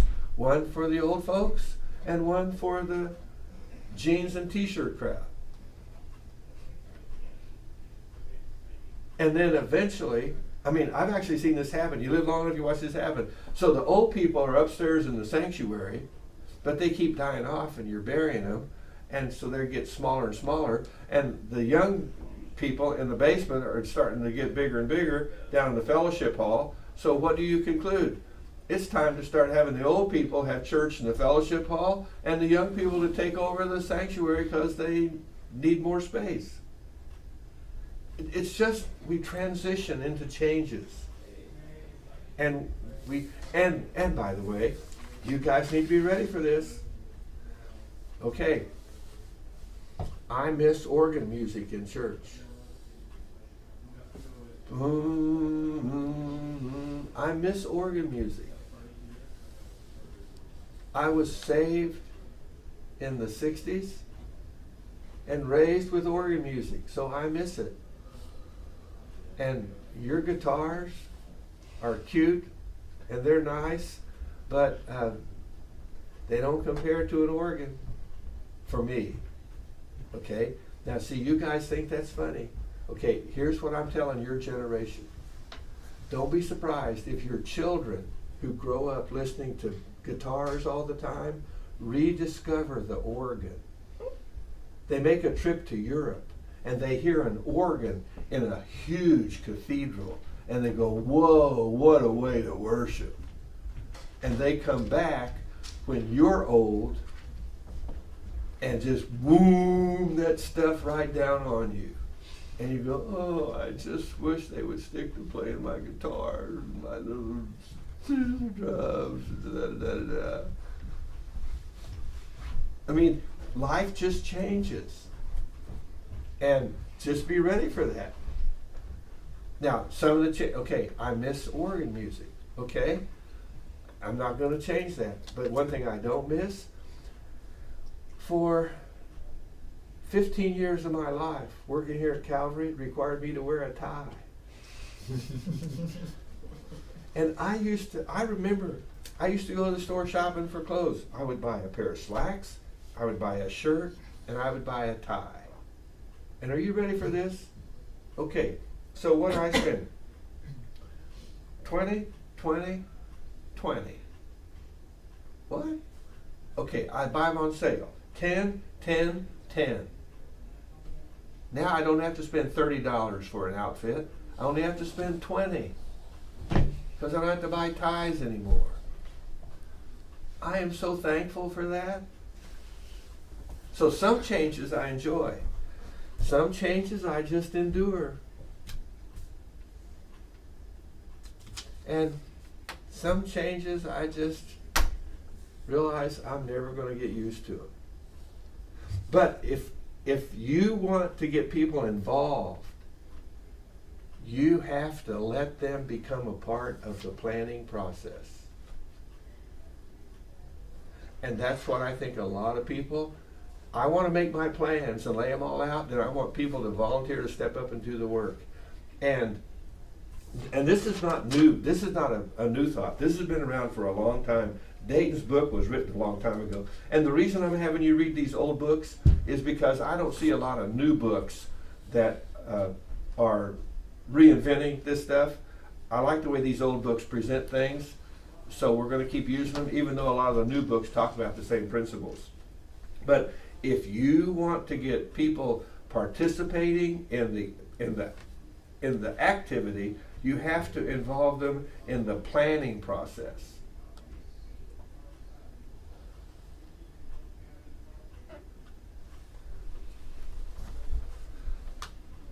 Well, I better stop there and move on because we've got a lot of material to cover. I started to tell you another story about it. Well, I'll tell you part of the story. I was in a church where I was their interim pastor, and they met in a rented building that they couldn't use during the week. So that meant in the summer they couldn't have Bible school. And they were just bemoaning the fact that they couldn't have Bible school. I said, well, you know, there's an alternative to Bible school. And they go, what? I said, instead of all the kids coming to church for a week, we can go to their neighborhood for a week and have Bible school in somebody's backyard and call it a backyard Bible club. What does that sound like? 5-day clubs. And because I learned about child evangelism fellowship when I was a student here at Calvary, and these people said, we've never heard of 5-day clubs. And so I explained it to them, and I bought the material, and I showed them how to use it. And here were all these people who had taught Bible school, or who taught in Bible school. They said, I don't know, Brother Knight, I just don't know if this is going to work or not. And guess what had to happen the first year we did it? I had to teach all the 5-day clubs. And guess who was standing in the house looking out the window? The old Bible school teachers were watching what was going on. And after they saw what happened, guess what they said? I could do that. And the next year, they started doing it themselves. But the first year, it was such a radical change for them, they couldn't buy into it, which limited how much we could do. We could only do as much as what I could do myself, going from home to home to teach it. But after they saw what happened the next year, a whole bunch of them jumped in. And of course, are you guys all familiar with Child Evangelism Fellowship? Okay, you know what I think is the beauty of CEF? What can you do to get people to teach your 5-day clubs in your church? You have your young people go to, what's it called? Have you heard of CYIA? Have any of you been to CYIA? You have, Daniel? Okay, tell the other two what CYIA did for you. Basically it was just doing a 5-day club, or 2 or 3 or 4 every day of the summer. Yeah, it was a good experience to learn how to teach and just get into ministry. Child Evangelism Fellowship has this summer training where you sign up and they teach you how to teach a 5-day club, and then they have you go out and teach 5-day clubs for a whole summer. And when you come back to church, in fact, our youth pastor, Daniel, when he took the young people on a trip, he had a church out in Kansas who said he'd like to have the young people from our church come out and conduct Bible school for him. And so what they did is they went out, and instead of Bible school, they did 5-day clubs. And the youth pastor came back and he said, Tom, he said, I don't know what you've done at your house, but your daughters are first class 5-day club teachers. I said, it's called CYIA, Christian Youth in Action. And he'd never heard of it. And I told him about it. And guess what he said? This is so funny. He said, from now on, the only young people who can go on our missions trips, what do you think, Daniel? That's good. Are the ones who do what? CYA. Who go through CYIA training to prepare them to be teachers. And if they don't want to take the time to do that, oh, another tension. Some parents said, I just don't think it's fair that my child can't go on a missions trip to Mexico just because he didn't have the time to take CYIA because he's busy doing other things. It's like, guess what? That's the prerequisite for going on a missions trip to Mexico. Because the youth pastor found out that if you want trained workers, you get your young people to go through the Child Evangelism Fellowship training, and it'll prepare them to do these 5-day clubs that'll reach lost kids for Christ. And I'm telling you, that wordless book thing, that is so cool, isn't it? I mean, God just did a wonderful thing when he gave the child evangelism people that idea to just take this wordless book and teach kids about how they can tell the story of a book without any words in it, just by the colors of the pages. And it leads kids to Christ. It's just a phenomenal program. So, anyway, that's where sometimes people won't get involved. So you're limited in what you can do. But then next year you involve them in the planning process. Okay, so who's going to have a Bible club in their home and who's going to teach it? And when I said, well, I'll have one in my home, but I don't know how to teach it. Well, this lady will teach it, so she'll come. So all of a sudden now you've got these people, and they're going to plan their own, and they're going to do it their own way, and I'm going to give them the latitude to do it their own way. No, I want everybody. You understand how, if we're not careful, sometimes we're the reason we don't have more volunteers, because we're building the box that we want volunteers to jump into rather than letting them participate in some of the process of what it is we're going to be doing. And I'll confess to you that sometimes I get involved in programs where one time our church, not the church I'm attending now, but a previous church I attended, they decided to do that 5-day club thing in people's homes, but then have them all come to the church on, I think it was Friday or something, for a big rally, and they were going to have prizes and stuff. So my daughter did a 5-day club and had all these little neighborhood kids coming, and we put them in the van and took them to the church for the big rally. And the games were kind of bummers, and the treats were pathetic. And all these little kids got in the van and they go, "Wow, what a bunch of losers." And I thought, oh no. Whoever put it together just wasn't connecting with kids today. And I said, well, it wasn't as much fun as we thought it would be. But I said, what would be fun to do on the way home? How about we stop at McDonald's and everybody gets a Happy Meal? All right, they go. And you know, this is the way kids are. So it's just like the church kind of fumbled the ball. I mean, that's my personal assessment. They might not think that, the people who planned it, but from the kids I was working with in our neighborhood, they fumbled the ball. So when we left, I took the kids to McDonald's, bought them all a Happy Meal. When they got home, they'd forgotten about the problem.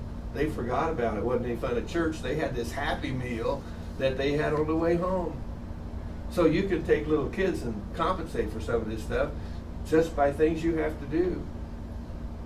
Because sometimes you just don't get people to buy into the whole big thing. Okay, what does an effective organization need? This is from Dayton and Engstrom, page 24. They need 4 things. We got 4 things again. You say, you know, you like this 4 stuff, don't you? An effective organization needs, oh, wait a minute. I've got a handout for that, I'll bet.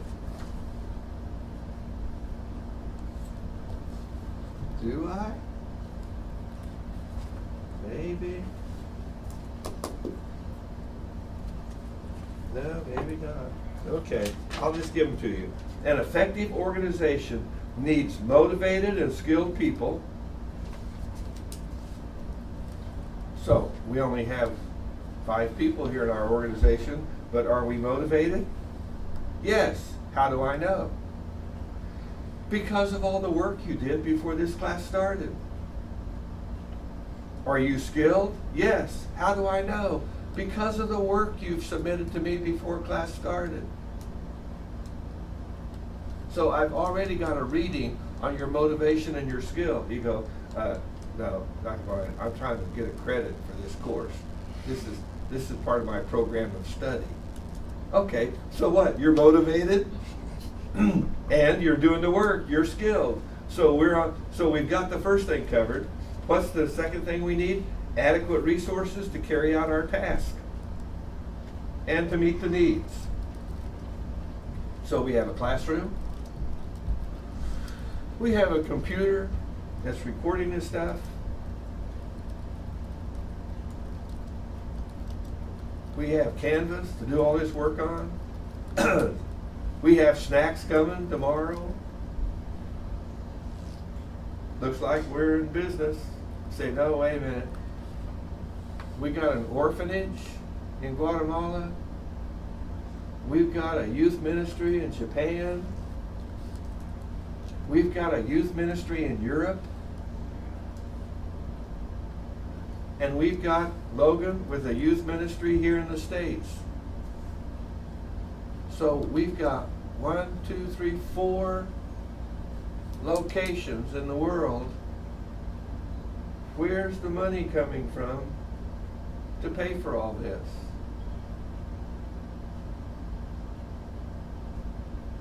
And what's the answer to that? Who's going to pay the bills? You?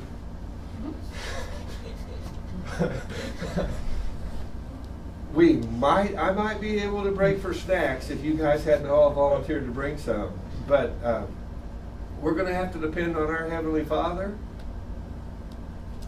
right? To pay the bills for all of this operation? Is God able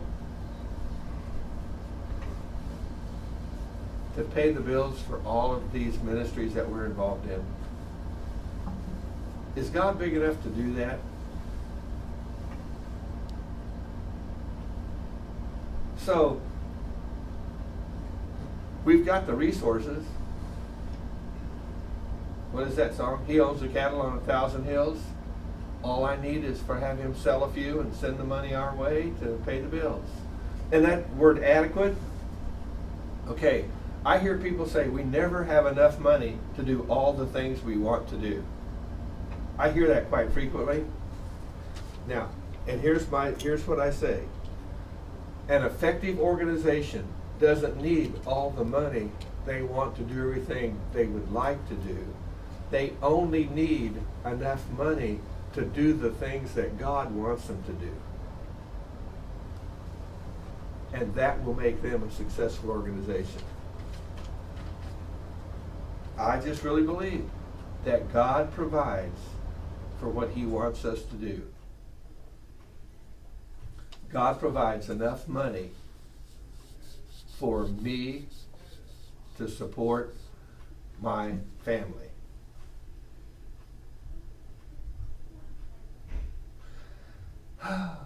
So now it's just down to my wife and I, and God supplies enough money for me to meet our family needs. Is there anything you would like to do, Tom? Oh yeah, I'd like to do this and this and this and this and this. Do you have enough money to do all those things? No, not all of them. Well, guess what?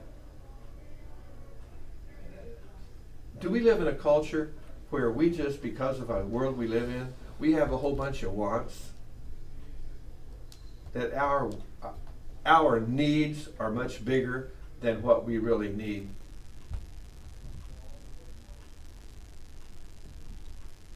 I mean, just go back and read the Gospels and look at what Jesus asked of His followers, and I would say that we probably are too much into creature comforts and not enough into saying, I'm willing to do without some things for the sake of the ministry that God has called me to. I was just at a family reunion last summer in Oklahoma, and it just happens that I come from a family where there's a whole bunch of teachers. And they're not all Christians, they're just teachers. And they were complaining about the way teachers are paid. And I said, you know, what would solve the whole problem is if the government would just decide that politicians and sports figures and people in Hollywood are put on the same pay scale as teachers in America. And then we just pay the entertainers, that includes politicians,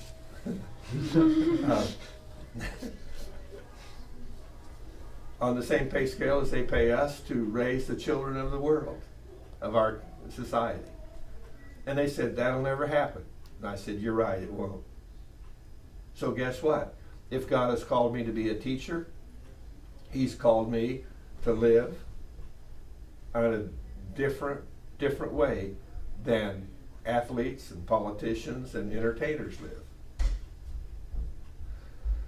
And one of my nephews said, yep, can't you see old Uncle Tom? He takes his kids shopping for school clothes and he says, get in the car, kids, we're going to the thrift store. And I said, yeah. What's wrong with that? And one of the teachers said, I just think that's wrong, that you have to shop at thrift stores. And I'm going, I don't have to. It's just that I can go to the regular store and buy a shirt for $10, or I can go to the thrift store and buy 10 shirts for $10.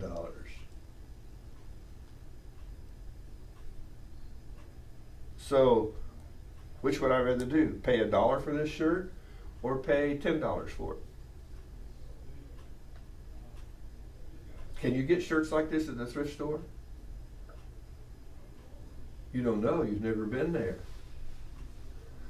Well, every shirt you'll see me wear to class for this whole week came from a thrift store, people. Now, you don't get everything you want the first time. You have to kind of shop and watch for it, but sure enough, even my briefcase came from a thrift store. And I say, look how God provides. But because God is his provisions are adequate, and I'm glad to live that way, and I have no complaints about it. And my wife and I don't take elaborate vacations. Why? Because we can't afford it? No, because we're not interested. We really aren't. We have no desire to go on a cruise in the summertime. Wouldn't you know, the very week we were going to be on a ship someplace going from port to port, that would be when our grandchildren came to Kansas City to visit, and we missed them. Where would we rather be? Here to visit with our grandkids, or off seeing the world from the edge of a ship? Our preference is to be right here. We don't miss some of those things that some of our friends are doing. And they send us Facebook messages and emails and tell us all the fun they're having. And I say, good for them. I'm glad they're having a good time. But we're just not interested. God just, what can you do? Changes your appetites. I grew up on a farm where we raised beef cattle. I don't know if you know what this means, but what it means is we had roast and steak all the time because we raised cattle. I get saved, move to Kansas City to come here to Calvary to go to school. I graduate, I get married, I go to work at a Christian school as a teacher. I start working for a teacher's salary, and that's even less than a public school teacher. And you don't eat roast and steak anymore. You eat ground beef when you find it on sale. And then all of a sudden say, oh, look, they put roast on sale. Then you buy a roast, and then it's like, I would love to have a roast beef sandwich. And my wife says, okay, you can have one little roast beef sandwich, but the rest of this loaf, we're going to mix it with potatoes and vegetables and make roast soup. If I find a steak on sale, she makes steak soup. So what does she do? Instead of eating that one steak in one meal, we make that steak last for 4 or 5 meals. And is it healthier than eating all that red meat all at once? Yes. So my living on limited resources has probably contributed to my health and well-being. Otherwise, who knows how much I would be damaging my health, pigging out on some of these foods. So adequate resources come from God. The question is, see, here's my theory. If God provides this much money for me to live, and at the end of the month, I have more bills than I have money to pay, that doesn't mean that God didn't provide. What that means is I spent his provisions on something that he didn't authorize.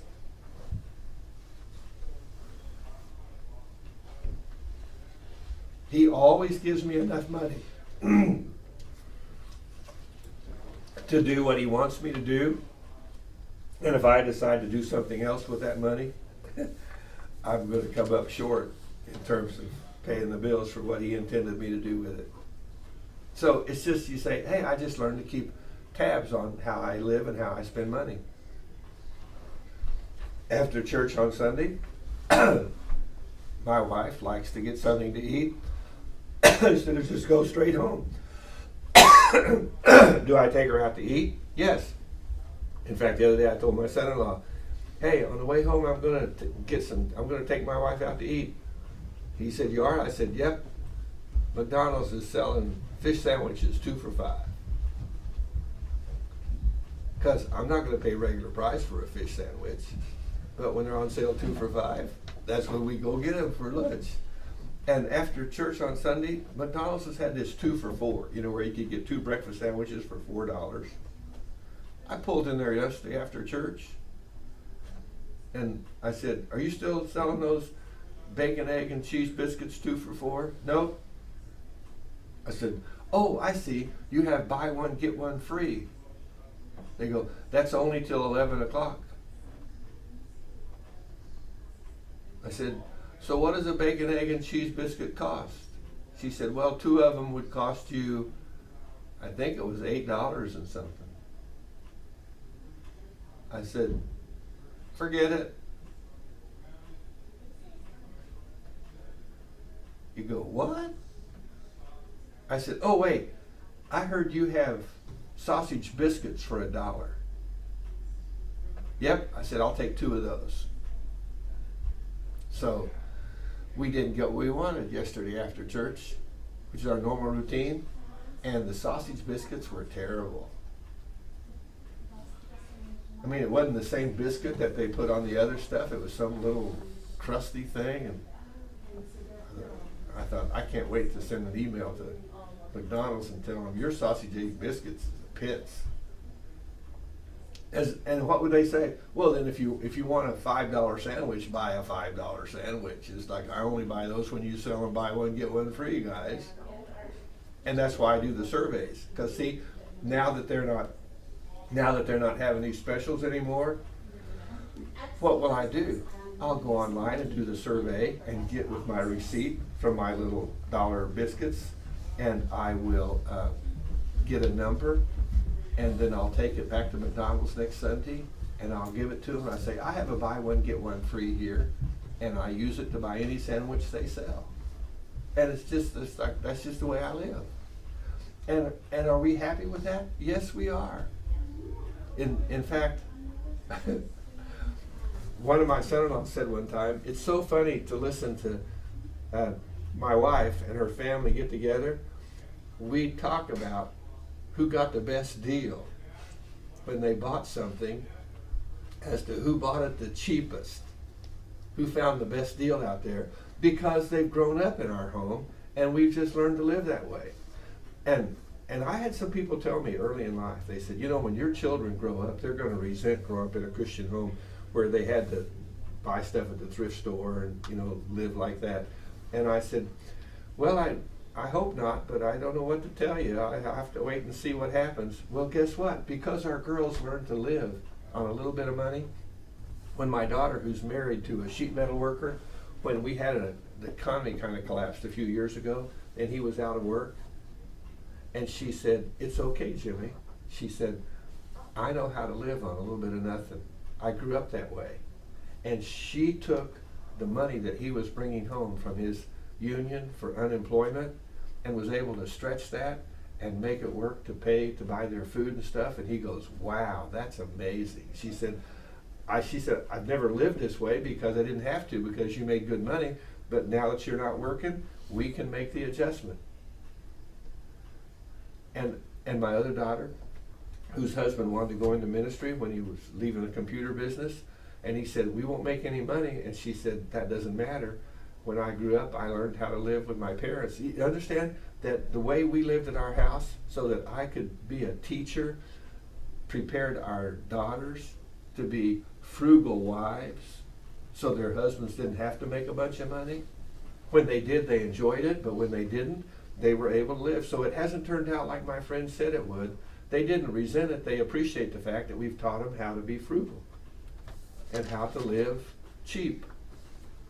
Okay, so the second thing, an effective organization needs motivated and skilled people, adequate resources, good communication. There it is, that thing everybody talks about. So we got to communicate. And the last one is some kind of structure. So I guess what that means is we better start building a structure in here. And it looks to me like that I better just go up here and erase what we have on the board and put a structure up here. And it's going to be pretty easy to structure this organization, because what we have is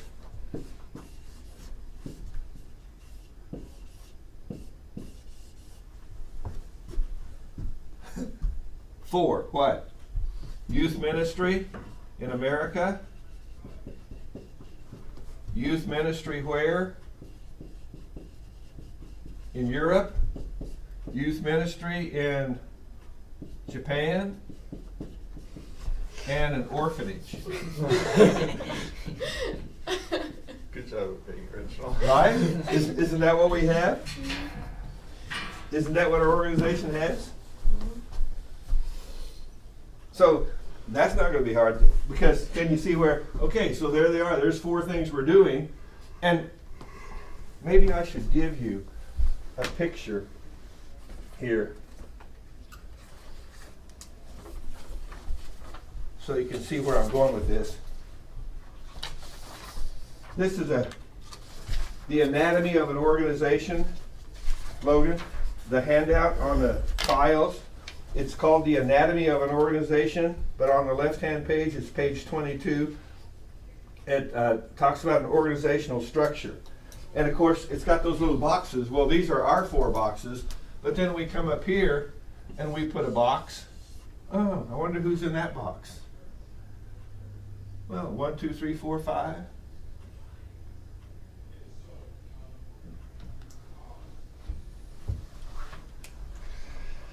Well, I'm not sure what kind of reaction I'm getting here. It just seems to me like I ought to go in this box here. I mean, all of us are going to be, or all of you are going to be related to this box somehow. You say, well, you know what? You're a nice guy, Dr. Bonine, but I'm not sure I want you in charge of this whole operation. We would rather have a board of directors or a what? What else could you have? A church,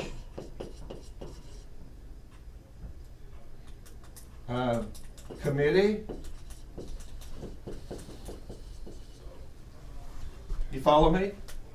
You can decide whether you could put me in the box, or you could pick some people to be your board of directors and be a parachurch organization, or you could be under a church, ascending church, and have a committee that oversees and it coordinates what's going on with these ministries.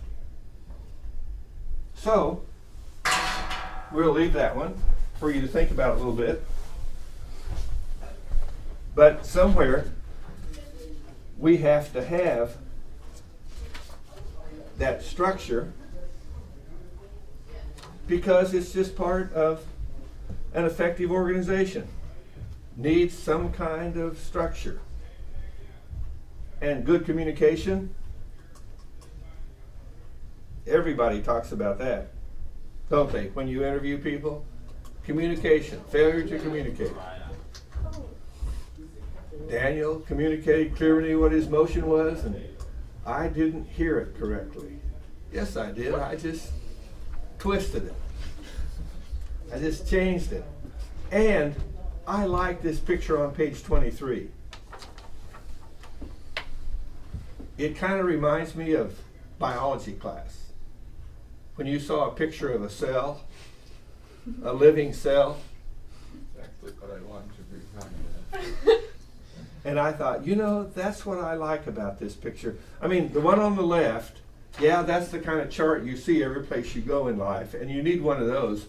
But the one on the right seems to be more alive. And notice it shows a picture of all the stuff that we just listed here. Motivated and skilled people, adequate resources, good communication, but the other page shows the structure. Well, and there's a little structure down inside there too. And what are the walls that keep all this together? Purposes and goals. What are our purposes and what are our goals? Okay. So that'll help you remember how to answer another question from the test. Let's see how we're doing here. May I go to the restroom? Yes. So, what, we started at 8, and it's 10:15, should we take a break? That would be perfect. All right, so then, let me go over here and stop this thing. Quantos minutos?